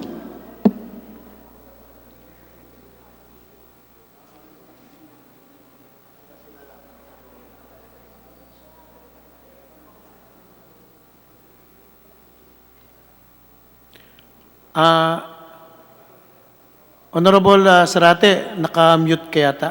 Naka-mute ka. Naka-unmute na po, Ginoong Speaker. Naririnig po ba ako? Okay na. So you are now recognized. You have now the floor for your privilege hour. Maraming salamat, Ginoong Speaker. Ginoong Speaker, sa Pilipinas, hindi na bago ang kaliwat kanang pamamaslang ng mga aktivista. Katunayan, kahiya-hiyamang sabihin, para sa isang bansang itinatanghal ang sarili bilang demokratiko, isa ang Pilipinas sa mga pinakamapanganib na bansa para sa mga taong nagsisiwalat ng katotohanan, para sa mga taong tunay na nagsisilbi para sa mga inaapi at mahihirap, at ang mga taong inialay ang likas at kakayanan para sa pagbabago ng lipunan. Gayon pa man, Ginoong Speaker, walang makapaghahanda sa aming hanay, sa pagpaslang kay kasamang Jory Porquia. Ginoong Speaker, mga kapwa ko mambabatas, ako ay nagsasalita ngayon sa kabila ng matinding galit at bighati sa walang awang pagpaslang kay Jose Reynaldo Jory Porquia noong Huwebes, 30 ng Abril. 9 na bala ang ibinaon sa kanyang katawan, isa rito ay sa kanyang ulo para mapaniguro marahil na wala na siyang katiting na hininga para tuligsain ang mga tumampalasan sa kanya. Walang kalaban-laban, walang awa, lampas langit ang aming galit, Ginoong Speaker. Si kasamang Jory ay isa sa mga tagapagtatag ng aming partidong Bayan Muna noong September 1999. Sa loob ng mahabang panahon, si Jory ang aming tagapag-ugnay o coordinator ng Bayan Muna sa siyudad ng Iloilo. Maaasahan, matatag, malikhain, walang kapagurang aktivista. Siya ay palagi kumikilos kasama ng mga manggagawa at maralita. Kaya nakakapanggalit man, hindi na rin kagulat-gulat na paslangin at pinaslang si kasamang Jory. Nitong mga nakaraan, Ginoong Speaker, lalo na noong nakaraang eleksyon, ilang posters na may pangalan at larawan niya at iba pa ang ikinalat sa Isla ng Panay na nag-aakusa sa kanya bilang isa raw siyang armadong revolusyonaryo at isa raw siyang terorista. Ilang aktivista na ba, Ginoong Speaker? Ilang mga magsasaka, manggagawa, kabataan, maging taong simbahan, mamamahayag at mga abogado, ilan na nga ba sa kanila ang pinaslang matapos silang akusahan ng mga pulis at ng mga militar at iba pang mga antidemokratikong pwersa sa ating lipunan bilang mga komunista raw at bilang mga terorista. Gayunpaman, walang anumang banta ang makapaghahanda sa amin sa kanyang walang awa at madugong pagpaslang. Si Jury, Ginoong Speaker, ay nagsimula bilang kabataang aktivista, bilang leader ng tanyag na organisasyon ng League of Filipino Students. Naging miyembro din si Jury ng National Youth Commission noong panahon ng dating Pangulong Cory Aquino. Sa una, isa siyang OFW sa Middle East as a chief. At patuloy pa rin siya sa gawaing pag-uorganisa kahit na nung siya ay naging OFW sa mga Pilipinong migrante. Kagulat-gulat na papaslangin ng lipunang bulok at salat sa katarungan ang isang katulad ni Jury. Ang mga taong pinanday ng karanasan sa paglubog sa masang inaapi, ng karanasan na itinuon ang galing at panahon sa pagsisilbi sa bayan, ang nangangarap ng mas magandang bukas, hindi lamang para sa kanyang sarili at sa pamilya, sila pa itong pinagpapaslang. Parang walang puwang ang kagaya niya sa isang lipunang mapagsamantala at mapangapi. Para sa mga pagtaguyod ng kaayusang ganito, si kasamang Jury ay sagabal sa kanilang madilim na paghahari sa ating bayan. Gayunpaman, Ginoong Speaker, hindi katanggap-tanggap ang madugong pagpaslang sa aming kaibigan at kasama. Sa dekadang pagiging aktivista ni kasamang Jury, nakaligtas pa siya sa madilim na yugto ng batas militar ng diktador na si Marcos. Subalit ngayon, nung nakaraang Huwebes, siya ay tuluyan ng inabutan ng pasistang atake na matagal nang humahabol sa kanyang likuran. Ngayon, kung kailan saklot ang sanlibutan, saklot ang ating bayan ng pandemyang nagbabanta sa kaligtasan ng lahat. Ginoong Speaker, isang linggo bago siya paslangin, bago siya pagbabarilin, nakabangga ni kasamang Jury ang mga kapulisan sa Iloilo City dahil sa pagsasagawa ng relief missions o relief operations ng bayan muna sa mga mahihirap na komunidad ng Iloilo City. Ngunit habang masayang tinanggap ng mga komunidad ang ayuda mula sa aming local chapters sa siyudad ng Iloilo at maging ng alkalde nito na si Iloilo City Mayor Jerry Treñas, para bagang hindi ito kinatuwa ng ilang mga elemento ng Philippine National Police sa Iloilo City. At sa katunayan, hinarang nila ang feeding operations na ito. 2 linggo bago siya brutal na pinaslang, si Police Major Engelbert Bangkilio, ang Molo District Police Station Chief, ang siya mismong personal na humarang sa isinasagawang feeding program ng mga miyembro ng bayan muna sa pamumuno ni kasamang Jury.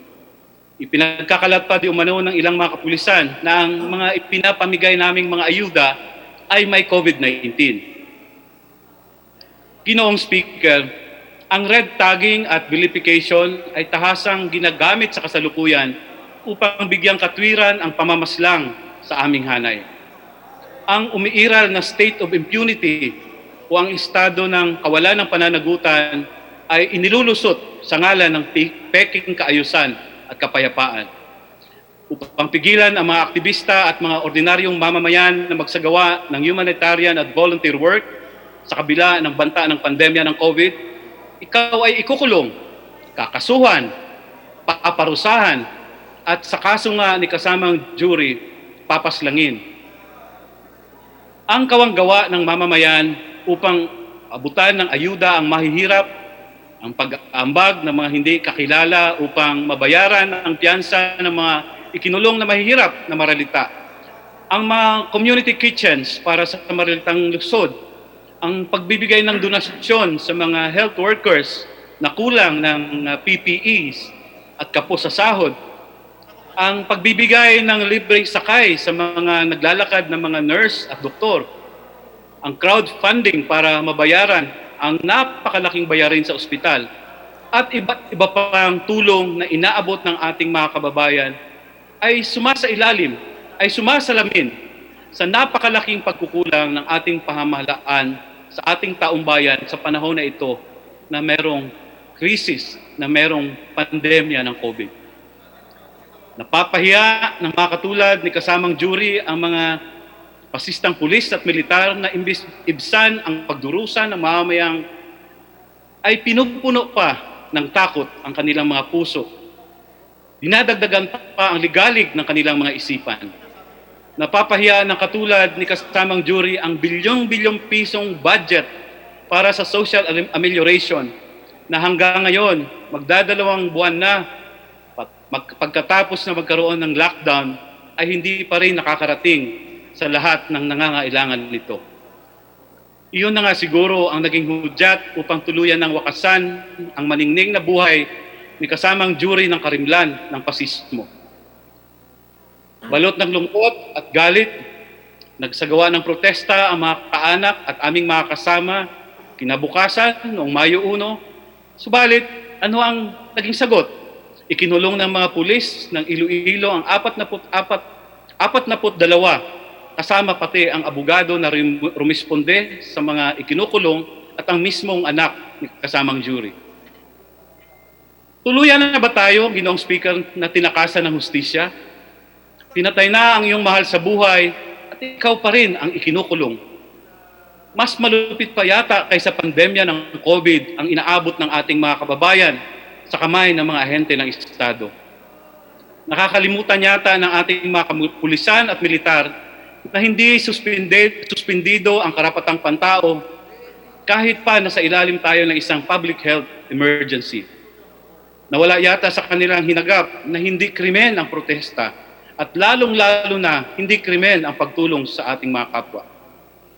Lasing sa mga pahayag ng pandarahas sa ating mamamayan na mula mismo sa mga bibig ng nasa Malacanang, ginagawang larangan ng pasismo ang ating mga kalsada at ang ating mga komunidad.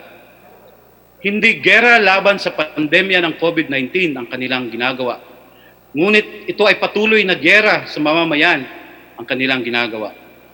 Nito lamang, Mayo 1, Labor Day, araw ng paggawa, ay ilang pong relief workers din ang dinakip at kinulong. 10 ang inaresto sa Marikina, 2 ang sa Montalban, 18 naman sa Quezon City, 4 sa Valenzuela at 16 sa Santa Rosa, Laguna. Hindi lamang sakit ang kumakalat sa kasalukuyan, kundi pandarahas at represyon, lubhang mas mapanganib at nakamamatay ang mga ito. Bilang mga mambabatas, Ginoong Speaker, ito ba ang ating tinanaw at ninanais nang binigyan ng kapulungang ito ng dagdag kapangyarihan ang puder ng nasa kasalukuyang administrasyon?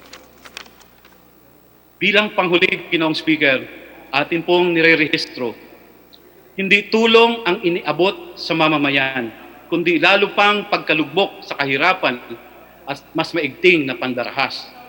At kailangan bigyan ng wakas ito. Tulong, hindi kulong.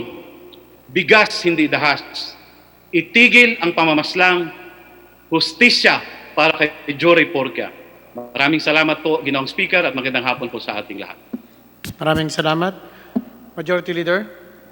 Mr. Speaker, I move we refer the privileged speech of the Honorable Zarate to the Committee on Rules to be assigned to the proper committee for Any further objection? action. The chair I is so none. move, Mr. Speaker. The motion is approved. Majority Leader. Mr. Speaker, the next gentleman to avail of the privileged hour is the Honorable Deputy Speaker from the 2nd District of Misamis Occidental, the Honorable Henry Uminal. Mr. Speaker, before we formally recognize the Honorable Uminal, I would like to remind everybody that the privileged hour, we have a little more than 20 minutes left in our privileged hour, and we shall not extend due to the situation now. So I am just reminding everybody about that rule we are going to implement today. Anyway, tomorrow, we can continue with their privileged speeches. Please So with note that, fellow members of the House of Representatives, that we will not extend anymore the 1 hour privilege hour. Majority Leader. With that, Mr. Speaker, I would like to formally recognize the Honorable Deputy Speaker, the Honorable Henry Ominal. Any objection? The chair is none.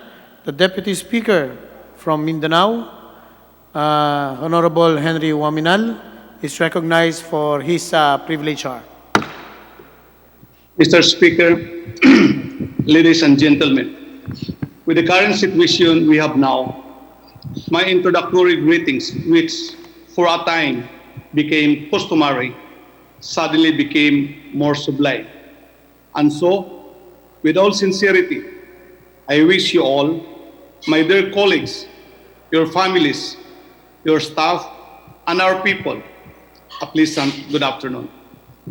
What was supposed to be a typical adjournment of session, a period utilized to give more attention to the needs of the district or advocacies of party lists, also became the commencement of a more intense preparation for an enemy too minuscule for the ordinary eye to see, yet its repercussions resulted in dire situations. The COVID-19 infections has become a global pandemic that nobody has ever imagined, even in their wildest dreams. As of today, a total of 3,506,729 COVID-19 cases have already been reported worldwide, with 1,125,236 recoveries and 247,470 deaths. Locally, as of today, a total of 9,485 cases of COVID-19 infections have already been reported, with 1,315 recoveries and 623 fatalities.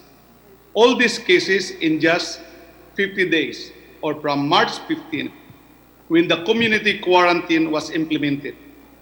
623 fatalities, this despite the strict implementation of the enhanced community quarantine in Luzon and NCR, and general community quarantine in other parts of the Philippines. Indeed, this is a concerning data, for this pandemic not only brought upon illness, it also brought with it hunger and scarcity.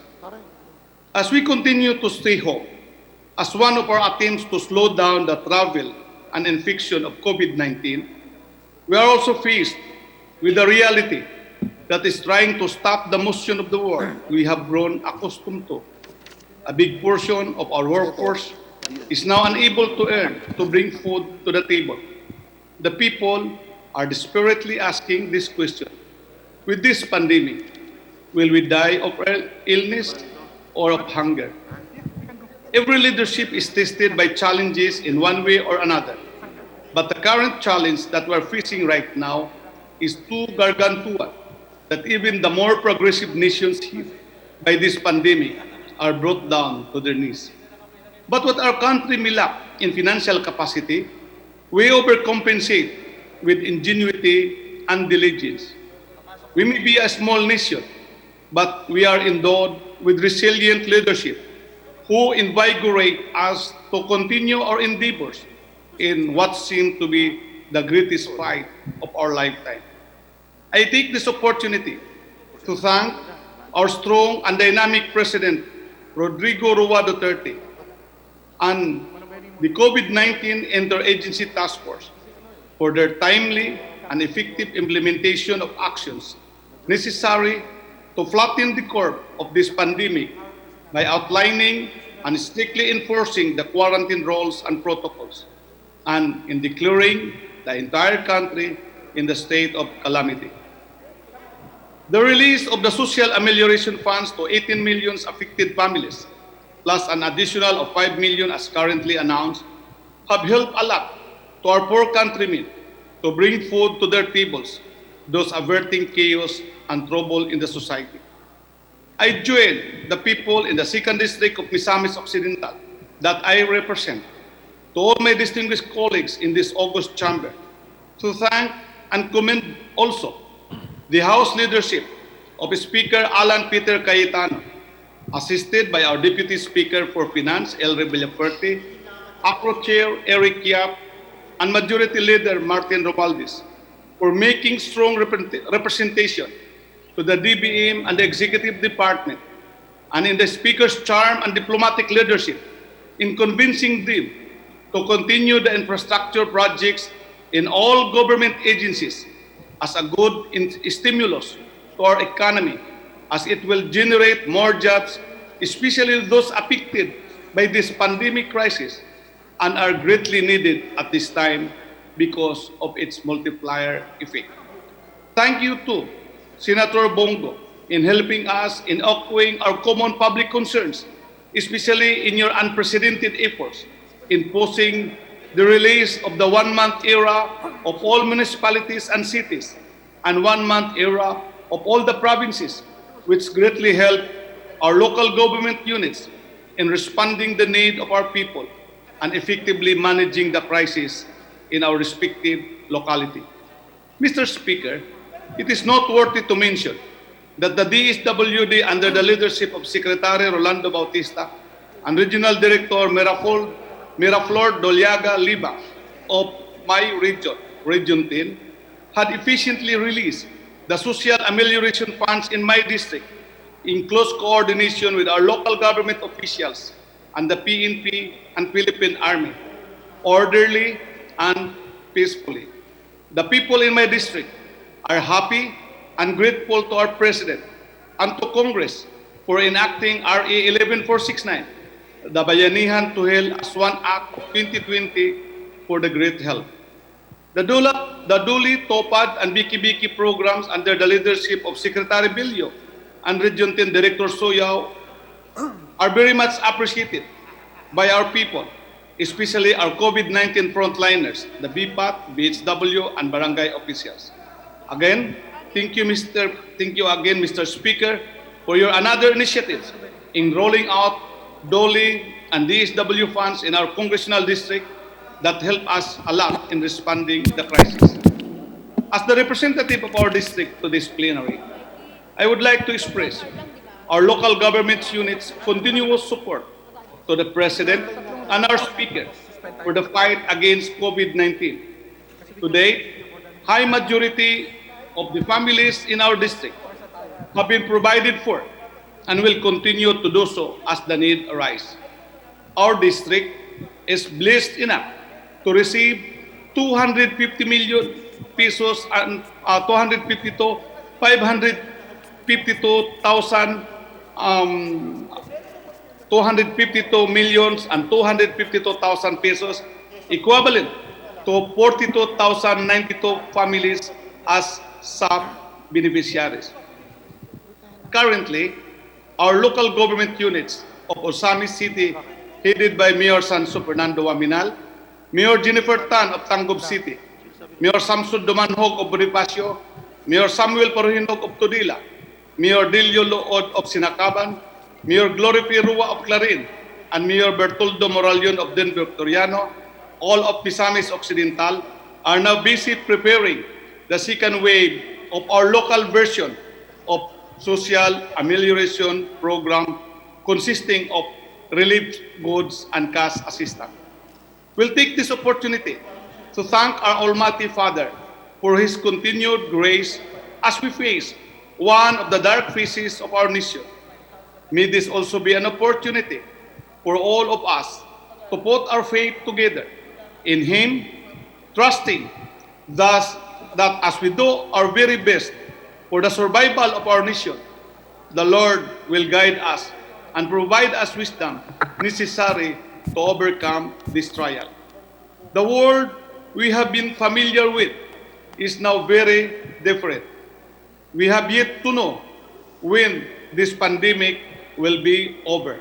But let us emerge from this crisis victorious and hopeful that though this period may be challenging to all of us, it will result to a better, greater Philippines.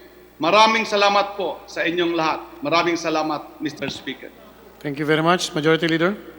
Mr. Speaker, I move we refer the speech of the Honorable Deputy Speaker to the Committee on Rules, and therefore, after that, to be assigned to the proper committee. I so move, Mr. Speaker. Any objection? The chair is none. The motion is approved. Majority Leader. Mr. Speaker, the last member of Congress today, which will avail of the privileged hour today, is a distinguished Minority Floor Leader, Benny Abante. Mr. Speaker, if you do not recognize him, because he is now he's not wearing his PP anymore, we now recognize the Honorable Minority Leader, Benny Abante. I so move, Mr. Speaker. The Minority Leader, Honorable Benny Abante from the 6th District of Manila, is now recognized to avail his privilege hour. Salamat po, Mr. Speaker. Magandang hapon po sa mga kasama, kaibigan at katrabaho na narito ngayon sa gitna ng ECQ, pati ang ating mga kasama na ngayon ay nasa Zoom platform. Mr. Speaker, my esteemed colleagues in the House of Representatives, magandang hapon po sa inyong lahat. Gusto ko munang banggitin ang isang sitas sa banal na kasulatan doon sa Proverbs chapter 22 and verse number 16. Ito po ang sinasabi, He that oppresseth the poor to increase his riches, and he that giveth to the rich shall surely come to want. We are a nation and a people that believe in God, in law and order, in honest labor. We are a nation that believe in the higher principles of morality, honesty, and decency. This humble representation rises on a matter of personal privilege to reiterate my long-standing opposition to the operation of Philippine offshore gaming operators, as we call it, POGOs.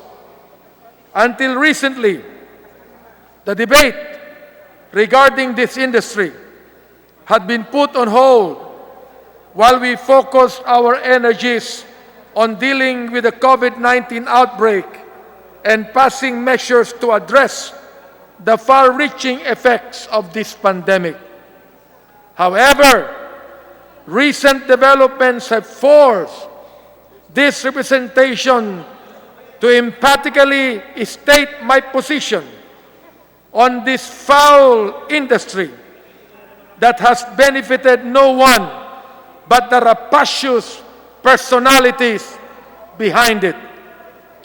Nakakalungkot po na sa gitna ng krisis na ito, pinapayagan uli ang mga pogo na mag-operate dito habang may mga industriya na nanatiling sarado dahil sa ECQ. Hindi lamang yan, Mr. Speaker, habang pinapayagan po natin na mag-operate ang pogo, samantalang alam natin na hindi sila mag-o-obey o susunod sa guidelines ng ating pamahalaan sa social distancing, ay pinigilan po naman ng pamahalaan na magkaroon ng pagsamba ang mga simbahan kahit na ito ay susunod sa guidelines ng gobyerno. Nakakadismaya na para mabuksan ang mga pogo na ito, ipinipilit pa natin na isama ang mga pogo sa mga BPO. Samantalang ang mga owners po ng BPO, tinanggihan, Mr. Speaker, na ang pogo po ay BPO. Na ito ay sinasabing essential services na kailangan mag-operate sa gitna ng ECQ at ng krisis na ito. Bakit? Do POGO employ Filipinos? No. Do POGO perform an essential service? No. Kumikita ba ang mamamayang Pilipino dito? Hindi po. How many times do we need to ask questions to answers we already know the answers to? Hindi naman nagbabago ang sagot sa tanong, Mr. Speaker. Pogos have repeatedly and consistently shown they have no regard for our laws. And we should not be surprised because this is the same disrespect for gambling laws in China that have forced them to bring their operations to our country. Nakakalungkot kung saan ang Pilipino po ay relihiyosong mga tao. Kung saan ang Pilipinas ay tinatawag nating the only Christian country in the Far East. Tinalo pa tayo ng isang komunistang bansa na hindi po naniniwala sa Diyos. Samantalang sila ipinagbawal ang sugal. Dito naman, Mr. Speaker, at aking mga kasamahan, ay lalo natin pinag-iigihan ang lahat ng klaseng sugal. It is time to end this debate once and for all and declare this industry illegal in our country. Mr. Speaker, Pogos encourage a vice that is deplorable regardless of where it is practiced. Evidence shows Pogos lead to the promotion of other vile industries like prostitution, as the lady members of the House explained on Women's Day. Experience reveals that Pogos do not provide any tangible, impactful benefits to our country, as attested to by finance officials asked to testify in legislative hearings on this subject. Manapay, ginagawa nating kurap ang ilang mga empleyado ng Deportation and Immigration Department tungkol dito, Mr. Speaker. Mr. Speaker, this representation recognizes that our government needs more revenues. Our involvement in the budget process has made us aware that efforts must be made to generate more income for the country's many programs and projects, and especially now as we pour billions for social amelioration programs and stimulus packages for our people. Kaya nga tayo sa Kongreso, kahit po recess, ang ating speaker po ay naging napakasipag upang tayo po'y pulungin kahit sa Zoom conference and Zoom platform upang pag-usapan kung paano natin matutulungan ang ating mga kababayan ngayon sa krisis na ito. Ating nakita na ang chairman po ng Ways and Means, si Chairman Congressman Joey Salceda, at ang isa pong kasama namin sa minority, si Congresswoman Stella Kimbo, ay nagko-collaborate together upang magkaroon tayo ng isang economic stimulus, Mr. Speaker, upang ang ating bayan ay hindi masadlak sa isang economic downpour. Mr. Speaker, hindi po ang Pogo ang solusyon. We lose billions in revenues due to corruption and inefficiency in our revenue collection agencies. Mr. Speaker, and these are issues we should instead address if we want greater revenues for government operations.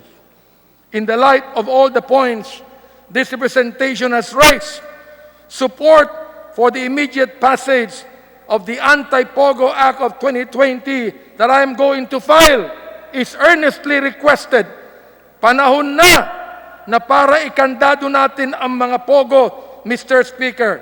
Panahon na para itapon natin sa malalim na karagatan ang Pogo. It is time to say no to Pogo. Maraming salamat po, Mr. Speaker. At maraming pong salamat sa ating kagalang-galang na Minority Leader. Majority Leader, please. Mr. Speaker, I move that we refer the speech of the Honorable Minority Leader to the Committee on Rules for appropriate action. So move, Mr. Speaker. Any objection? There is none. The motion is approved. Majority Leader. Mr. Speaker, I move that we take up additional reference of business.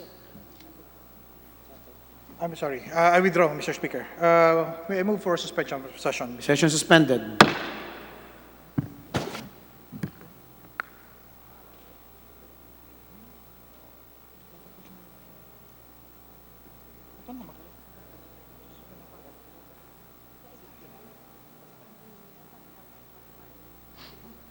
Nakausap na namin ito. Nabubukas na siya.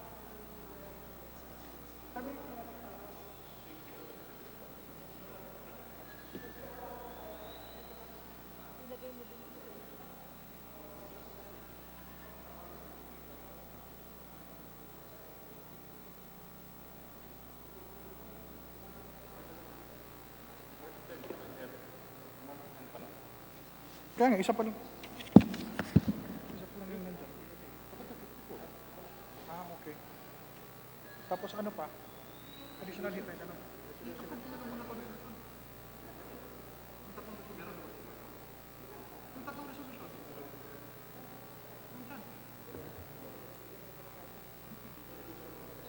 Ito, additional ito?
Suspend lang?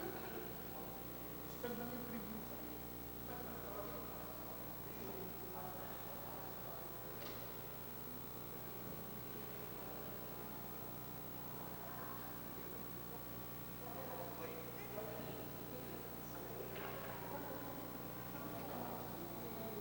Pero nagmalagkas pa. Natatakbo si Mira Philippine sa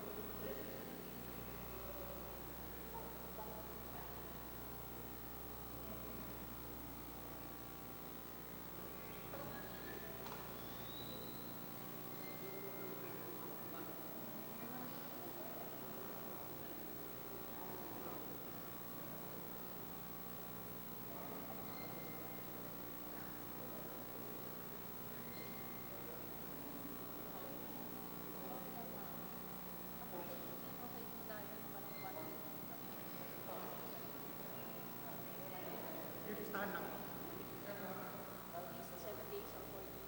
Yung sa additional reference. Ako sabi ko pati sa akin. 11. Nandiyan na.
Kaya nag-test positive.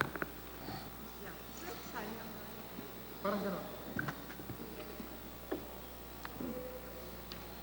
Excuse lang. Sessions resume. Majority Leader. Mr. Speaker, I would like to apologize to the members of our colleagues who have signified their intent to avail of the privilege hour. Unfortunately, due to our protocols, we are constrained to suspend the conduct of the privilege hour. So I move that we suspend the privilege hour until tomorrow, and we will resume tomorrow, and our members who manifested the intention to avail of the same will be given their chance and opportunity tomorrow to deliver their speeches. I move, Mr. Speaker, that we suspend the privilege hour. The privilege hour is suspended and will resume tomorrow for the other members who wishes to avail the privilege hour. Majority Leader. Mr. Speaker, I move that we approve Journal Number 54, dated March 11, 2020. Copies thereof have already been distributed to the members. So move, Mr. Speaker. Any objection? The chair is none. Journal number 54, dated March 11, 2020, Wednesday, is now approved. Majority Leader. Mr. Speaker, I move that we take up additional reference of business and request the Secretary General be directed to read the title of the measure on first reading, as well as communications and resolutions. So move, Mr. Speaker. Any objection? The chair is none. The motion is approved. The Secretary General is hereby directed to read the title of bills for first reading and resolutions and refer it to proper committees. Additional reference of business, bills on first reading, House Bill 6633, an act providing for the modernization of public health emergency preparedness, establishing for the purpose the Center for Disease Prevention and Control and appropriating funds thereof. Representative Tan Angelina. To the Defeat COVID-19 Ad Hoc Committee. House Bill 6656, an act extending the availability of the 2020 appropriations to December 31, 2021, amending for the purpose Section 60 of the General Provisions of the Republic Act Number 11465, the General Appropriations Act of Fiscal Year 2020. Representative Villafuerte. To the Committee on Appropriations.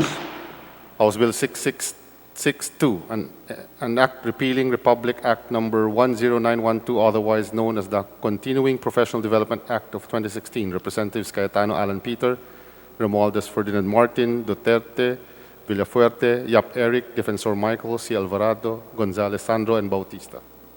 To the Defeat COVID-19 Ad Hoc Committee. House Resolution Number 802, resolution commending and honoring the courage, compassion, heroism of doctors, nurses, and other allied medical personnel for the supreme sacrifice and devotion to their profession so that those afflicted with COVID-19 may live. Representative Violago. To the Committee on Rules. House Resolution Number 803, a resolution expressing profound condolences of the House of Representatives to the family of Mrs. Sally Limbag Deloso, mother of Representative Cheryl P. Deloso Montalia of the 2nd Legislative District of Zambales. Representatives Cayetano Alan Peter, Romualdez Ferdinand Martin, and Abante. To the Committee on Rules. House Resolution Number 804, resolution expressing the profound condolences of the House of Representatives to the family of Honorable Romulo B. Lumawig, former member of the 7th Congress representing the Lone District of Ifugao. Representatives Cayetano Alan Peter, Romualdez Ferdinand, Abante. To the Committee on Rules. House Resolution 805, resolution directing the House Committee on Local Government to conduct a comprehensive review of RA 7160, consistent with the provisions under Section 521 of the said Act to make it more responsive and relevant to the current challenges in local administration. Representative Kabutsan. To the Defeat COVID-19 Ad Hoc Committee. House Resolution Number 806, resolution expressing the profound condolences of the House of Representatives to the family of Honorable Hijerson T. Alvarez, former Senator of the Philippines and former Representative of the 4th District of the Province of Isabela. Representative Cayetano Alan Peter, Romualdez Ferdinand Martin, and Abante. To the Committee on Rules. House Resolution Number 807, entitled A Resolution Urging the National Government to Fast-Track the Disbursement of the Second Tranche of the Special Amelioration Program, SAP, by giving the barangay the power to identify the beneficiaries and to disperse the allocation. Representative Fernando. To the Defeat COVID-19 Ad Hoc Committee. Majority Leader. Mr. Speaker, I move that we take up House Resolution Number 803 and request the Secretary General be directed to read the title of the said resolution. So move, Mr. Speaker. The Secretary, any objection? The chair is none. The Secretary General is hereby directed to read the title of House Resolution Number 803 for adoption. House Resolution 803, resolution expressing the profound condolences of the House of Representatives to the family of Mrs. Sally Limbag Pointer Deloso, mother of Representative Cheryl P. Deloso Montalia of the 2nd Legislative District of Zambales. Mr. Speaker, Majority Leader. Mr. Speaker, I move that we adopt House Resolution number 803. So moved, Mr. Speaker. Those who are in favor, please say aye. Aye. Those who are against, please say nay. House Resolution number 803 is adopted. Mr. Speaker, for adoption, I move that we take up consider House Resolution number 804 and request the Secretary General be directed to read the title of the measure. Any objection? The chair is none. The Secretary General is hereby directed to read the title of House Resolution number 804 for adoption. House Resolution 804, resolution expressing the profound condolences of the House of Representatives to the family of Honorable Romulo B. Lumawig, former member of the 7th Congress representing the Lone District of Ifugao. Majority Leader. Mr. Speaker, I move that we adopt House Resolution number 804. So moved, Mr. Speaker. Any objection? The chair is none. House Resolution number 804 is adopted. Majority Leader. Mr. Speaker, for adoption, I move that we consider House Resolution number 806 and request the Secretary General be directed to read the title of the said resolution. So moved, Mr. Speaker. Any objection? The chair hears none. The Secretary General is hereby directed to read the title of House Resolution 806 for adoption. House Resolution 806, resolution expressing the profound condolences of the House of Representatives to the family of Honorable Hijerson T. Alvarez, former Senator of the Philippines and former representative of the 4th District of the Province of Isabela. Majority Leader. Mr. Speaker, I move that we adopt House Resolution number 806. So moved, Mr. Speaker. Any objection? The chair is none. House Resolution 806 is adopted. Majority Leader. Mr. Speaker, I move that we suspend session until 3 o'clock in the afternoon tomorrow, Tuesday of May 5th, 2020. So moved, Mr. Speaker. Any objection? The chair is none. The session is suspended until tomorrow at 3 o'clock, May 5, 2020.